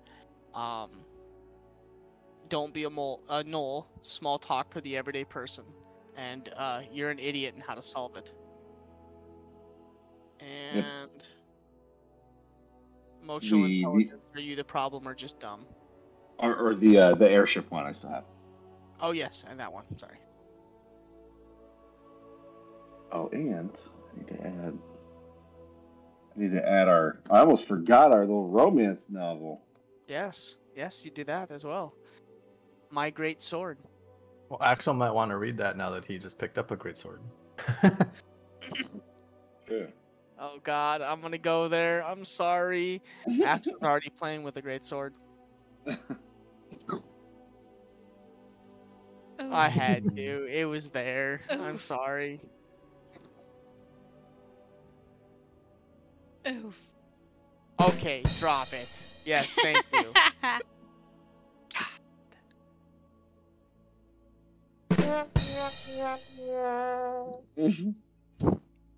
Sad day, Panda. Life is hard, guys. It's so hard. Life is hard. My name's Justin. All right, fuckers. Continue on. So, you walk down the street a little bit, and you arrive at the Golden Breeze.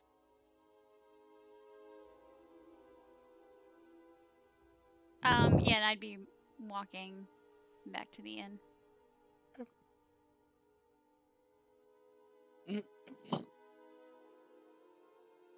You walk in and immediately, bring, bring, bring, like a little bell dings above your head as you walk through.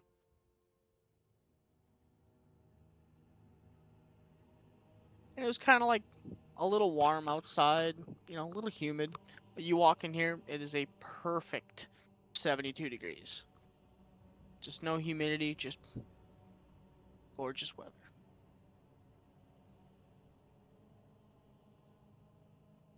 Ah, air conditioning. Right. Nice. So that was KB. KB, Patience, and Sophia. Oh no, KB came. Wait, did KB go back to the shop and he just needed help with the books, or did he come? He needed help with the books and is going back to the inn. I thought he said he was going with them. Yeah, I'm a little uncomfortable with these two being on their own, so I'm gonna go with them. Oh, okay, gotcha. So you just need help with the books. You see, like, if I'm trying not to like take us really off the rails here, but you see, like, have you ever seen someone walk into a place where they're like very uncomfortable? Maybe like a husband in Victoria's Secret, like. KB will go with you, but you immediately know that like he does not want to be in the store with you.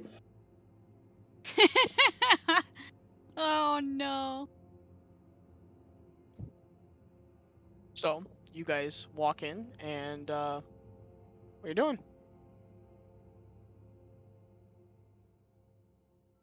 What was it that you were looking for, Soso? I was just wondering what they had. Oh. Are you just browsing? Yeah, anything related to weaving would catch my eyes. That'd be threads, needles, fabrics. There's several like fabrics in there of all sorts of colors. And like the description below them are used in weaving and enchanting, great property, high quality, like azure silk, 4-ply. Like when you're like, what?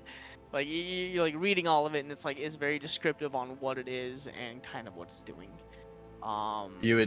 Sophia would probably spend more time than the others would wish, like looking at these various fabrics and like matching them up with like her outfit that she's wearing, and like seeing what colors match and stuff.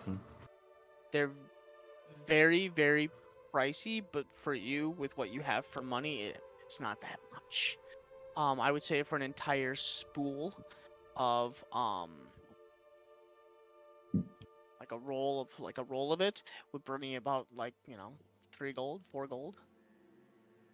Okay, I'll figure out what colors I buy later, but I'll probably buy 4 different colors. Okay. So there's all sorts of colors. There's a like deep purple. There's a kind of like what you saw the tiefling that kind of entranced patience, kind of like a maroonish type red. And I'd then probably there's pass on the red. Okay. There's a vibrant like a forest green. Okay. And then there's kind of a new color that you've never seen before, neon pink. I like that one. Okay. Of course So I'll you buy would. those. I'll buy those 3. As you turn around and walk down the aisle, like towards the register, you to your left and to your right, there is a like a gags one. There's like a tube and it says sparkler on it. There's things down. You notice like a little like a coin almost, and you pick up the description, and it's 1 gold a coin, or like 1 gold per coin, and it says imitation or the imitator, and you read the description, and it's imitate your voice for 5 seconds. And then next to it, there's like a the little party poppers. There's a party popper, and it says fart popper. and the description is a large flatulence. I'm gonna show it to patients and chuckle. Yeah, 50 copper a pop on those. There's 5 of them. Have fun with this, and I'll buy 2. You'll buy and 2. give them to patients. You never know when they might come in handy. Okay. And then there was right next to it. Just remember there was the little coins, and then trying to think of what else was on that same shelf. I don't know if I had anything else on that same shelf. Oh, the dance balls. There's a little ball, and when you squeeze it, it does a little rave party for a minute. Like it has like sparkles shit that pops off, and like flashes on and off like bright lights. Those are 50 silver apiece.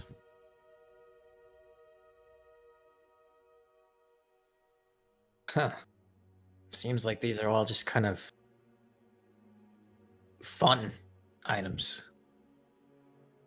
When you look a couple shelves over, and there are like, you see like a dark green blade hilted dagger. That seems to be oozing, and it's not like it's just on the wall, and it seems to be dripping something. Huh. And it's 200. No, it was 550 gold. Oh, that's a little rich for my blood. There's other various items. I'm gonna take a look around at the more practical items. There's swords. There's some armor in there. There's 2 pair of boots, and a bow, and a spear. We'll take a look at the boots. The boots. One Yeah, of what- them Boots and is a boot of swimming. You have double speed in water. And then there is shit. I don't remember what the other one is I wrote down.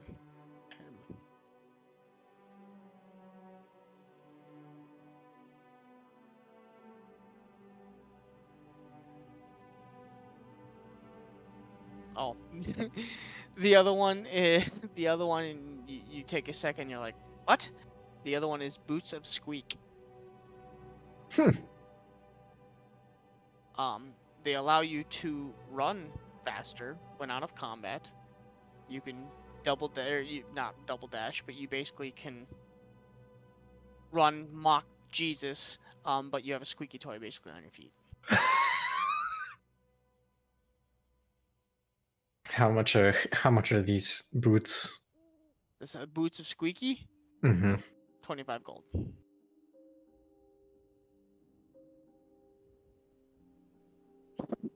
And Look at these. Yeah, and they look like almost clownish as Oh well. god. Like they come up and they have like the really big loopy in the front of the toes. Yeah. Like an elf.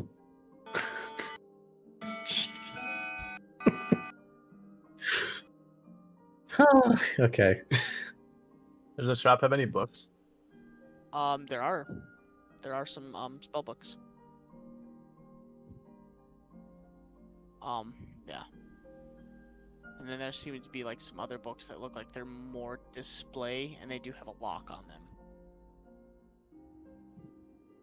Okay, I'll look through the. I'll take a look at kind of what books they got.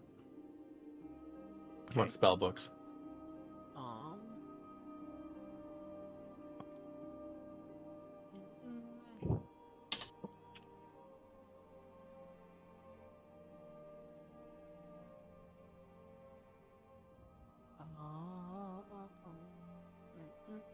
The Gnome Depot. There's so many good items on here. You see one for. Whoop. You see one for. It's like the Home Depot epic version plays whenever you walk into a Home Depot.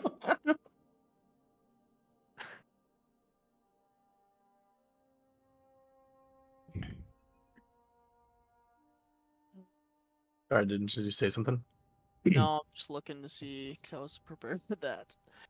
Oh, so you got one that is a shrinking and a minimizing one, enlarge and reduce. You have another one that helps with conversation, gift of gab, and then the third book is knock. Yeah. Is this all in one book, or is this three separate? Three separate books, almost like like it's not. I wouldn't say like a book. It's more like a scroll. Oh, perfect. And how much do they cost? Knock will take you.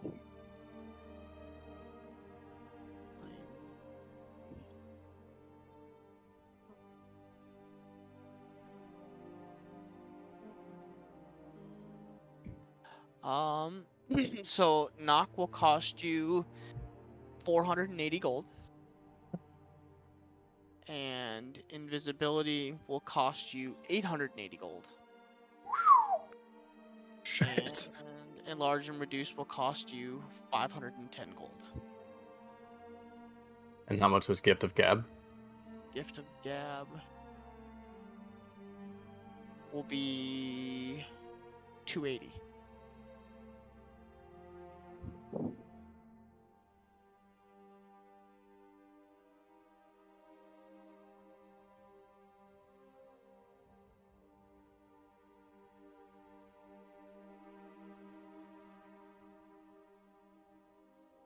I'll go up to the storekeep.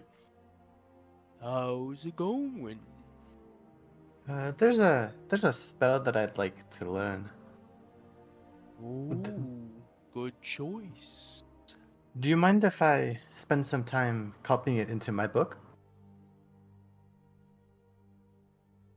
Yeah, if you pay for it. Well, I wouldn't take the book. You'd still keep it. Yeah. But you need it for the spell. Well, no. Once it's in my book, I won't need the book anymore. Exactly. You're paying for the spell still.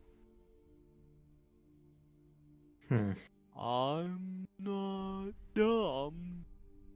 Well, it seems kind of dumb. You're losing out on gold. Obviously, I can't afford the book. Well, But I could afford. I'm I could afford sorry. like 20 gold if I could borrow the book. Then I might as well give it to you. Well, no, because then you couldn't sell it to someone else. Well, how much is the Yeah. one you're trying to buy? Oh, don't worry about it. These books are just gonna gather dust there, though. That's kind of a waste. Hmm. The hell?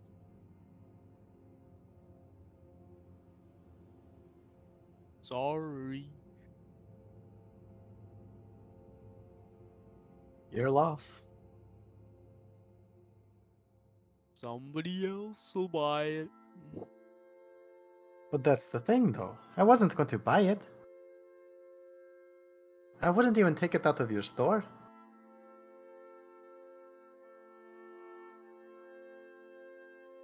He just kind of looks at you. Well,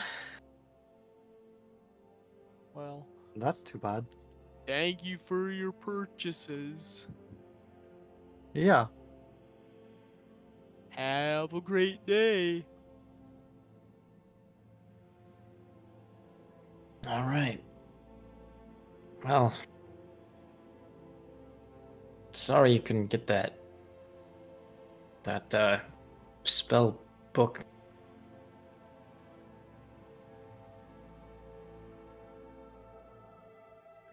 Who says I can't get that book? What are you implying? I've stolen numerous before. Can't be that hard. Nova finds out that you stole from that True. furball, she's gonna be really mad at you. True. You wouldn't know that. You gonna try and steal it?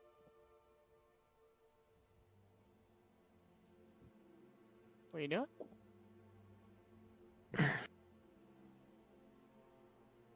Oh, we've caused enough trouble here. And anyway, it's not that useful of a spell. Steal God, that selection seemed picked over. Steal it. Seems like somebody wants us to steal it for some reason. Oh, that's fine. I'm just.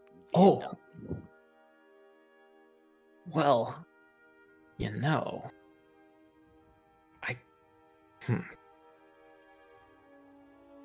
I get the feeling.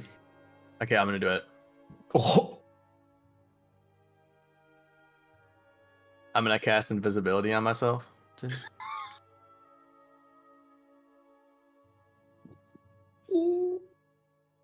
And walk back into the store. I'll like walk back in with her to try to make it seem like She didn't say anything to you. She just all of a sudden is gone. Yeah. Yep, she Never just mind. is gone. I'm gonna roll- Quickly make my way into the store. bring, bring, bring, bring, as the door rings. That's okay. Hello? Hello? Yeah, while he's distracted, I'm gonna quickly make my way to the books. Oh, Okay, furbolgs are highly sensitive to magic. Roll a stealth check. With advantage, because you are. Okay, that's better. Ooh, 19. a lot better. Yeah, I'm invisible. Mm-hmm. He's also a mage. And a furball. Yeah, I'm not hesitating. I'm pretty much going straight toward the books. Yep. So what are you grabbing? I am going to quickly grab knock and enlarge reduce. Okay. So roll for both. So for knock, roll a sleight of hand. This is to see how quickly and deftly you pick it off the shelf. Nice. And for the second, Okay. okay. I'm pretty The quick. first one, you grab fast, making no noise. The second one, you kind of jostle the shelf just a little bit, and you catch your attention, and he kind of starts looking the shop over. And the split second I have that book, I'm vortex warping 90 feet out of the shop. Okay.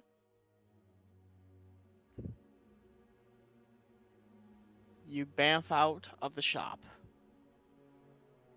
and you appear back in the street, and you're holding both of these scrolls. And I'll walk up behind Patience and just tap him on the shoulder. Let's go. Oh, Hey! oh, you sneak! Oh, What we gotta are go. you doing? KB, let's go. As he's standing in the doorway, pointing at you guys. I'm still invisible. No, Yeah. you vortex warped. That's not concentration though. No, He he points at both I'll, of you. I'll to leave, but as I do, I'm invisible I for an want hour. I'm good. Mm-hmm. to cast wall. I of know you're repulsion invisible. on the door. You're gonna do what on the door? God. I'm gonna cast wall of repulsion to create a wall where he can't like walk through the doorway. And I want to do it just kind of casually, and just I'll walk off with Patience, and just kind of do that as we leave. So if he wants to walk through the door, he would have to make a wisdom saving throw. So, a couple things happen. You vortex out. He steps toward the doorway and points at both. Those two, right there. And everybody's like, "What the hell?" And he's like really slow, like pointing at both of you guys as you guys are kind of walking away. And Oh, they have at a that whole stack of books. Yeah, and at that moment, you're like, you're not making anything of yourself, KB, but you do off the side cast the wall of repulsion quickly, and he watches. He's like, ooh! You see him like behind the doorway for a second, and you Mr. begin to like, Mime. you take off after them, KB. And you guys are are you guys running, brisk walking? What are you doing?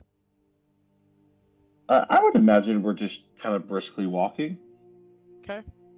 Walking like we've got someplace to be, but not, Okay. not sprinting away. So you're brisk walking, all right. So after like 15, 20 seconds, KB, you turn back around and you watch as he takes a step back and goes, and the wall, you see like a shimmer, and he steps back out into the street. And he's like looking down the road in your direction. He's trying to spot you guys right now. Let's try to blend into the crowd. He's a way back now at this point. Mhm. Like you gained enough distance that he is searching for you, but not well enough. As soon as we're about halfway back, I'll take off my spell, start laughing, and be like, and I'll turn on Patience. Now what even? I don't know anything about it. I was just standing there. Even for Obviously, what? I didn't. I'm confused. We started trouble here. Now it's time to leave.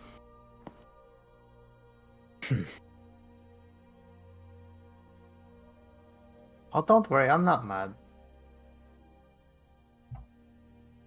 I struggle to see how. Because, I mean, it was my fault. Because I know you won't do it again.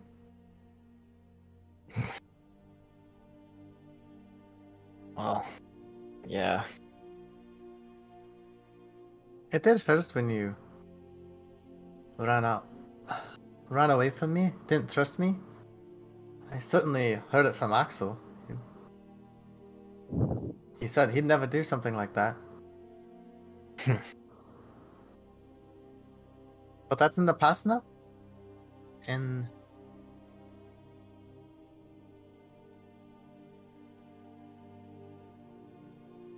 We still have each other.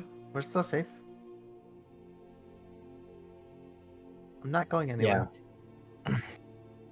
I'll give you a quick hug.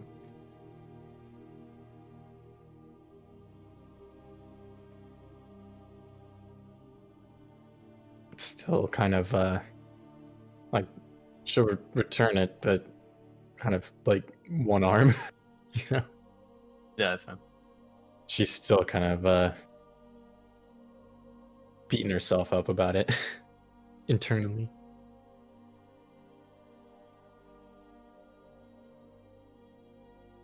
It doesn't take you guys very long in between the conversations to find your way back to the Three Fingers. As you walk in, Nova and Axel, what would you have been doing this entire time? Well, I was heading back to the inn, and I probably would have walked in and immediately gone up to the room.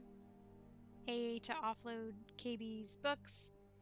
B, just to be out of sight. Okay. Axel? I'd be right behind her. Sounds good. I'd probably, Alright. once in the room, pull out my identification card and hold it out in front of me as it's flashing and sigh. Yeah, it's not like a super vibrant, but it's like the corner of it's got like a little X on it, and it's like just like whap, whap, whap.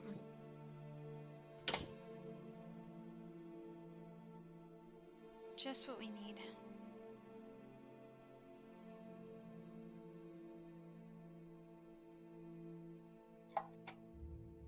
Tabletop RPG. Yeah. This shit is a gold mine, dude. While I'm staring at my key card, then I'm gonna be like, you try to help people, and then you get labeled as the one that caused the fire. I mean, to be fair, we kind of did, but not on purpose.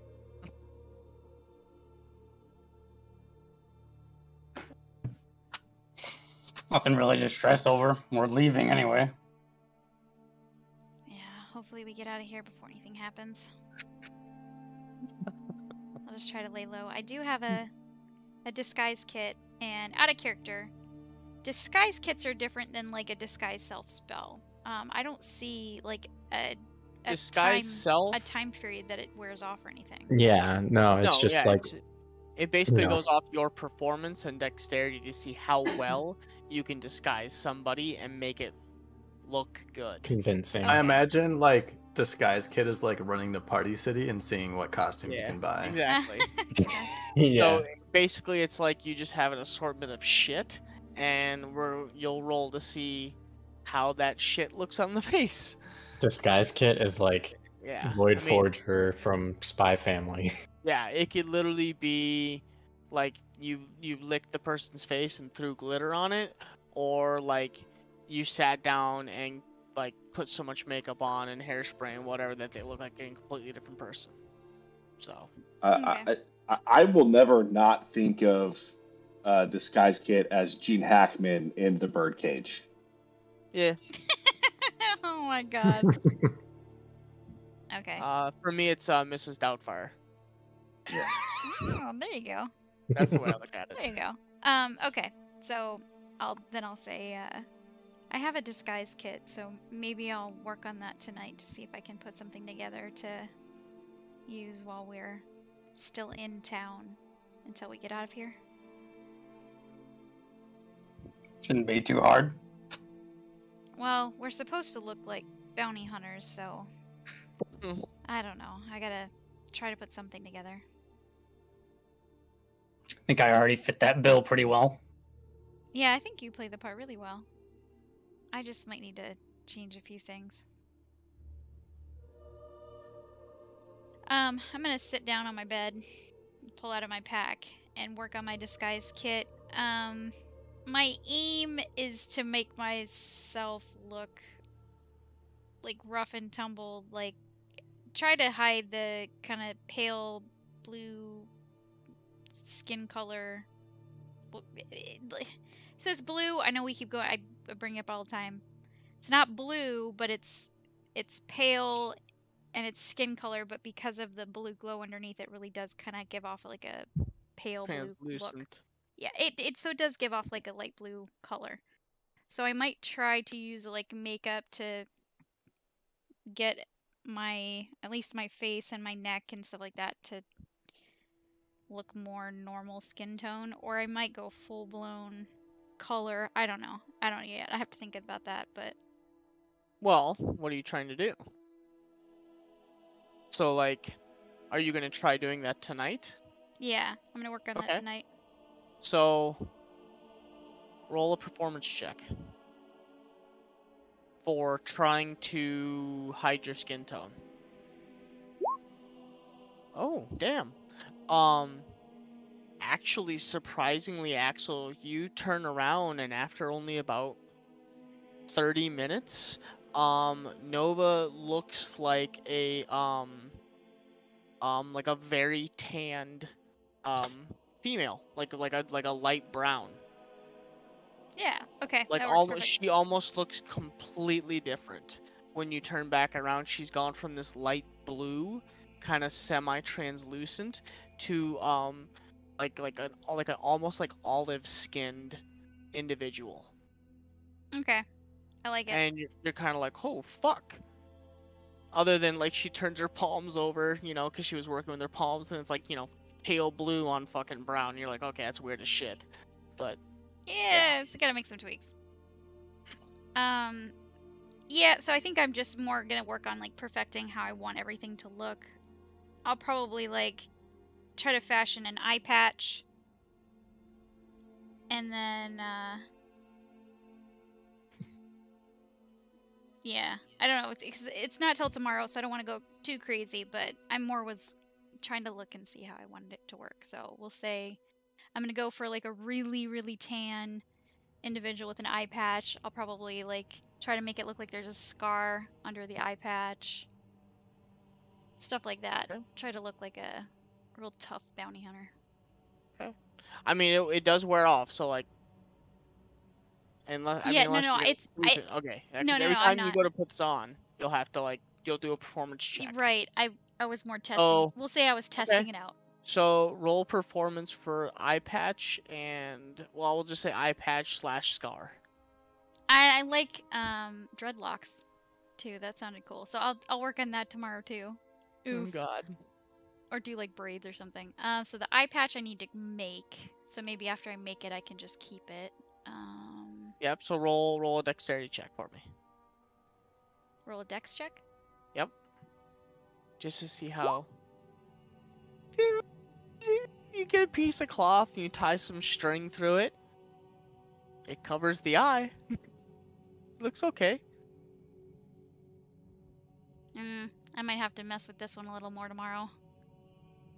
Roll another performance check just to see how well you can make a scar. Damn. Okay. She makes a very convincing scar that runs from the corner of her eyebrow, like down and around the eye, and then kind of jags in. And it looks very much like an old scar. I'm gonna look at Axel and go, grrr. So he chuckles and says, yeah, I mean, that's pretty picture perfect desert mercenary right there. Minus the eye patch, Axel. Yeah, I have I'll work on a few of the pieces.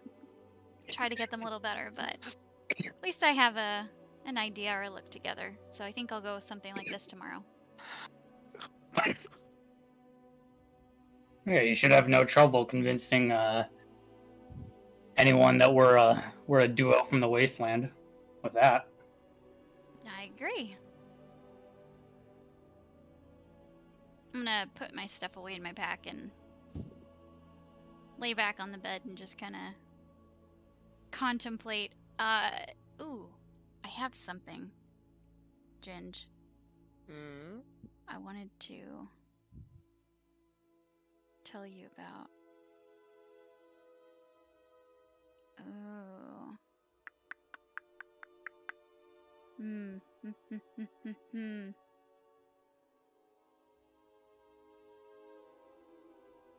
Oh, I want the endless scroll. Oh, it's only single ply though. Ginge. I'm gonna take you to GM The Whispers. cursed variant is single play. GM I know. Whispers. Okay. GM Whispers. Be right back. Oh. Sorry, Wow. stream. I'm gonna mute myself so you can't hear me because it's a secret. What?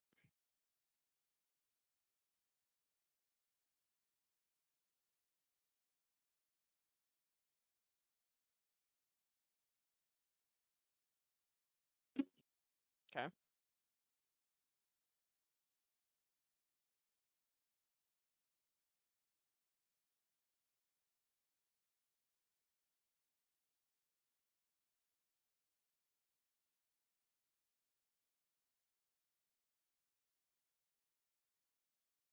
Okay.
Okay.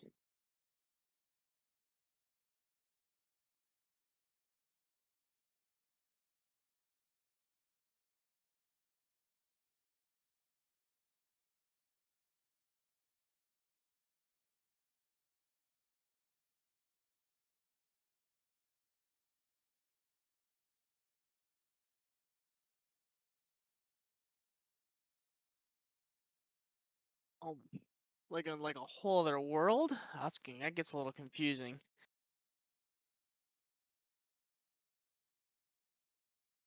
Yeah.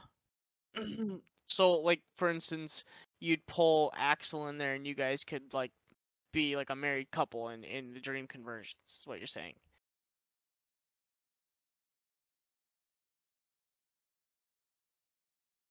So confused. So it's not another world. It's literally think of it as like a pocket dimension, but because Nova doesn't dream, Yeah. she is awake basically as if the dream space is another physical realm. But that's why I'm saying think of it more as a pocket dimension. So you're in like this little space where you're awake but you're sleeping. I kind of get it, but it's really confusing. Okay. I mean, we can chat more about it later. I just looked at it and I remembered it. So okay. No worries. We'll pop back in. All right, bye. Oh my god, imagine driving that shit around a battlefield. Alright, where did we leave off? I turned the audio back on, I think. No, it's okay. I turned the audio back on partway through the end of it, so I heard it. Huh? Oh, we didn't listen to the whispers. We were busy. The cursed variant requires an equipment certification to operate. But, Nova, you said you were laying back onto the bed. Oh my god. Yeah, so I was just gonna lay back and like stare at the ceiling and kind of plan or think about like some ideas for what our plan could be tomorrow and where we might go. Okay.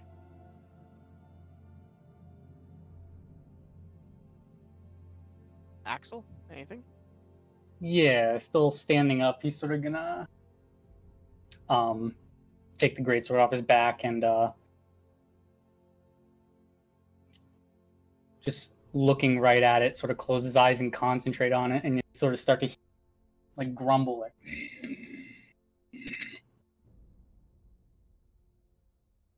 Wait, can you repeat that? My audio cut out for part of it. Yeah, he takes the greatsword off his back. He sort of looks like he closes his eyes and goes into like some sort of concentration. After like a few seconds, you hear him start to like grumble, like. And after probably like a minute, he scoffs, like, puts it back on his back. And what's going on with that sword? Oh, I was just I was searching to see if it had a prominent voice. Does it? Not that I can tell yet. Well, I hope not. I've had enough of sentient objects. Given the owner of that sword, I would hope if it did, it wasn't some malevolent force of some kind. Doesn't matter if it was or not. You see him, a bit of pride leaking into his voice. Every weapon has a song. It's our job as swordsmen to help them sing it. Ah, so you're saying no matter what the intention might be, you're basically the one writing the script. Something like that. Okay.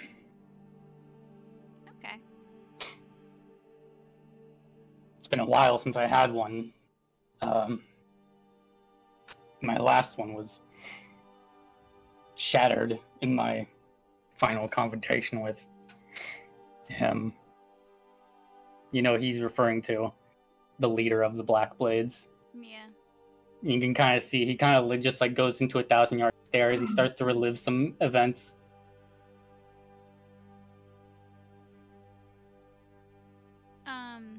So from what Axel would have shared about the leader, remind me what had happened in that interaction, how that falling out occurred. Right, so you know how Shenzi split off 1/3 of the Black Blades for her own. Right. She now leads them, and they're called the Desert Corsairs. Mm-hmm. Later on, the Desert Corsairs and the Black Blades had another confrontation in which Axel promised that he would defeat the leader, to Shenzi. And as you know, promises in Knoll culture are a big deal. Yep. And he lost, and his last sword was shattered in that confrontation. And as punishment for breaking a promise, he was exiled from the Desert Corsairs. So noticing that he's kind of staring off and isn't thought about that, would you ever want to go back and try again? There is no going back. I mean, you could, if you wanted to still defeat him. Well, yeah, I guess that, but I thought you meant going back to the Corsairs. Well, perhaps if you were to beat him, things would be different.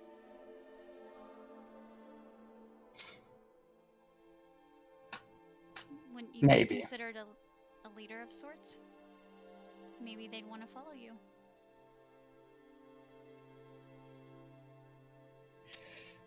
Nah, I'm not the leading type.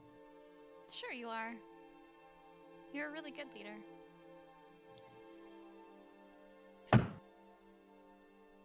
Well, either way, I have no intention of going. Because I've made a new promise. That's keep you safe.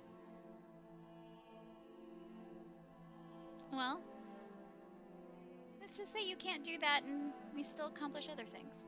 I mean, I still want to go to the desert lands again. Just something to think on. Right.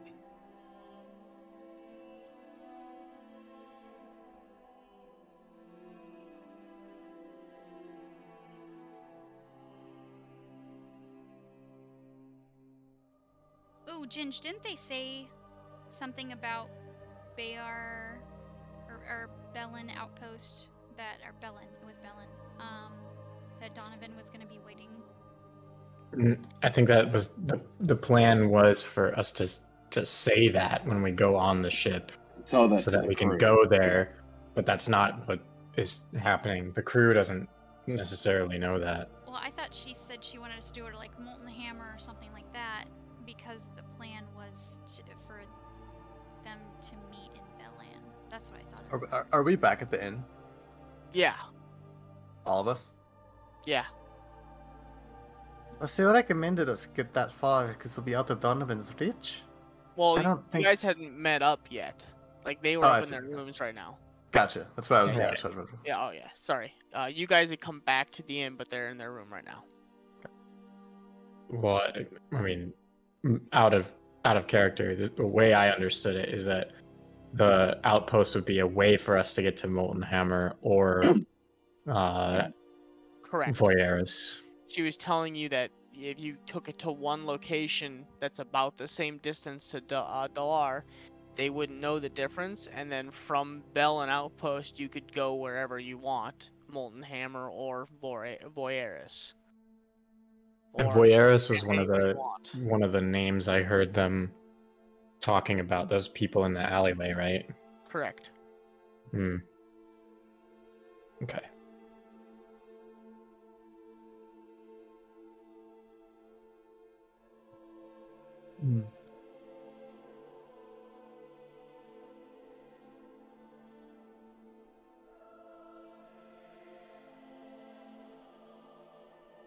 I would probably, when we get back to the inn, knock on the door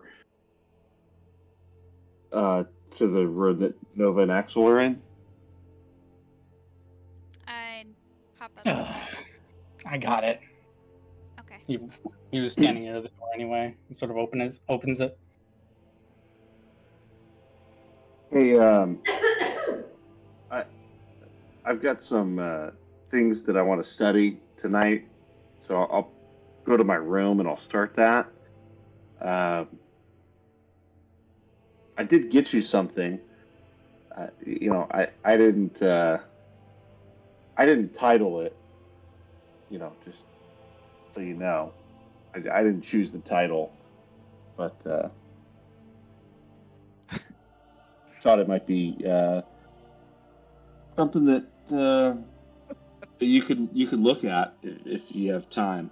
And I'll hand him the book. It says Emotional Intelligence, Are You the Problem? Oh no! And Oh, TV. Oh man. I'll also give him the one that says Leadership for You and Me. No, Hey, that's not the titles of the book. Oh, what was it? Yeah, Leadership for You and Me, Volume 23. Oh, there it is. Okay. So good. I And think you did this. The first one was Emotional Intelligence. Are you the problem or just dumb? yeah, Are You the Problem or just dumb? Is that an actual book title? Yeah. I'll hand him those, and I'll just say, His hand has not moved. He looks down at the books, and he says, Tibbles, yesterday I was up for 44 hours straight. The remainder of the day I had my nose to the ground looking for those other two stooges. And then I was thrown into a combat that really pissed me off. So, forgive my orneriness, but is this a practical joke? No. So you're serious? I am serious. I realize that the title is funny, but I am serious. There's different there's different types of intelligence, and different people are usually gifted with different types, and I think good leaders need a variety of intelligence types, and you've got some, but you could work on some others. And I think if you do that, you could be one of the world's great leaders one day. So I just wanted to give you a first step in that direction if I could. Do I hear this conversation, Ginge? The whole thing. The title of the book sounds like it's a practical joke, but it comes recommended in earnest. All I imagine is Nova laying on her back, just wide-eyed, just... I'm probably, like, chuckling a little bit because it's, like, ooh, awkward. Well then, since this is, since you said you're being serious, my very serious response to you will be, get those fucking books out of my face. And he knocks them out of his hand and slams the door. Oh, no. I'm gonna, yeah, okay. All right. I'm gonna chuckle, and because I do have 3 of KB's books in the room, I'm gonna get up and grab the 3 books that I have in the room, open the door, and if KB's still there. Yeah, I'll kind of be picking them up. Yep. I'm gonna be chuckling a little bit, and I'm gonna hand him the books, and mind link with him, and say, "It's been a long couple days, and while your intentions were probably good, probably not the best time."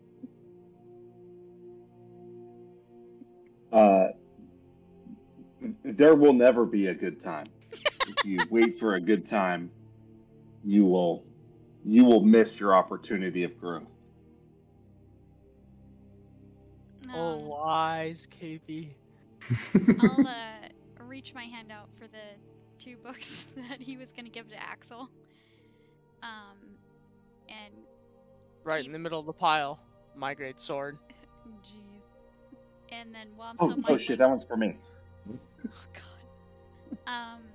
While I'm still mind link, I'll say I'll hang on to these, and if there's an opportunity for a reading moment, perhaps I might pull them out and see.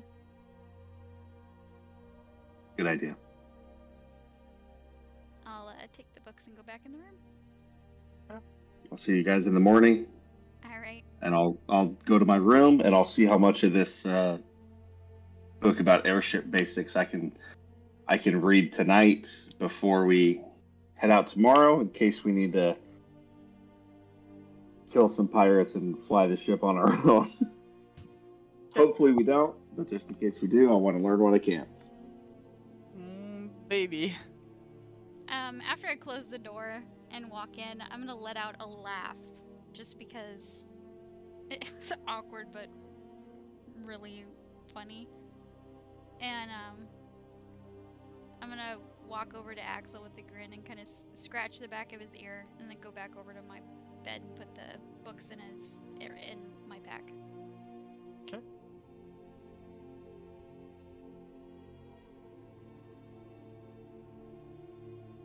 As Nova scritches the back of your ear, and she kind of snickers to herself, walking over with the pile of books. She sets them down next to her pack, kind of turns over the shoulder and gives you kind of a side eye, like, "You gonna read these?" And just lays down on the bed, relaxing. Axel, hair in the back of your neck is still a little up, and the annoyance that KB that just came to annoy you. But you turn to see Nova snickering there. As Patience and Sophia, you make your way to the main bar area, kind of standing around, talking about the day's passings. That's where we'll end tonight, as we continue on with the next day next week. With the rest of the day next week. Woo! 'Cause I am tired. Yeah, I could tell you were starting to. You were fading. I'm slurring. I'm getting really tired. We're this close to getting the F. UCK in the Oh, chat. I'm almost In the done. chat. It's bedtime. But thank you for coming. Have a great night. We'll see you next Wednesday. Yeah, thanks for hanging out, stream. Sorry we started a little late tonight. Had some shit happen. And also that we weren't streaming last week. Yeah, We did play, well, but my shit was broken, so I had to replace it and rebuild my computer. Yeah. But yeah, so we will be back next week at our normal time, 8:30 Central on Wednesday. Everybody have a great rest of your week, a great weekend. Remember to be safe and be kind, and we'll see you next time. Deuces. Bye-bye.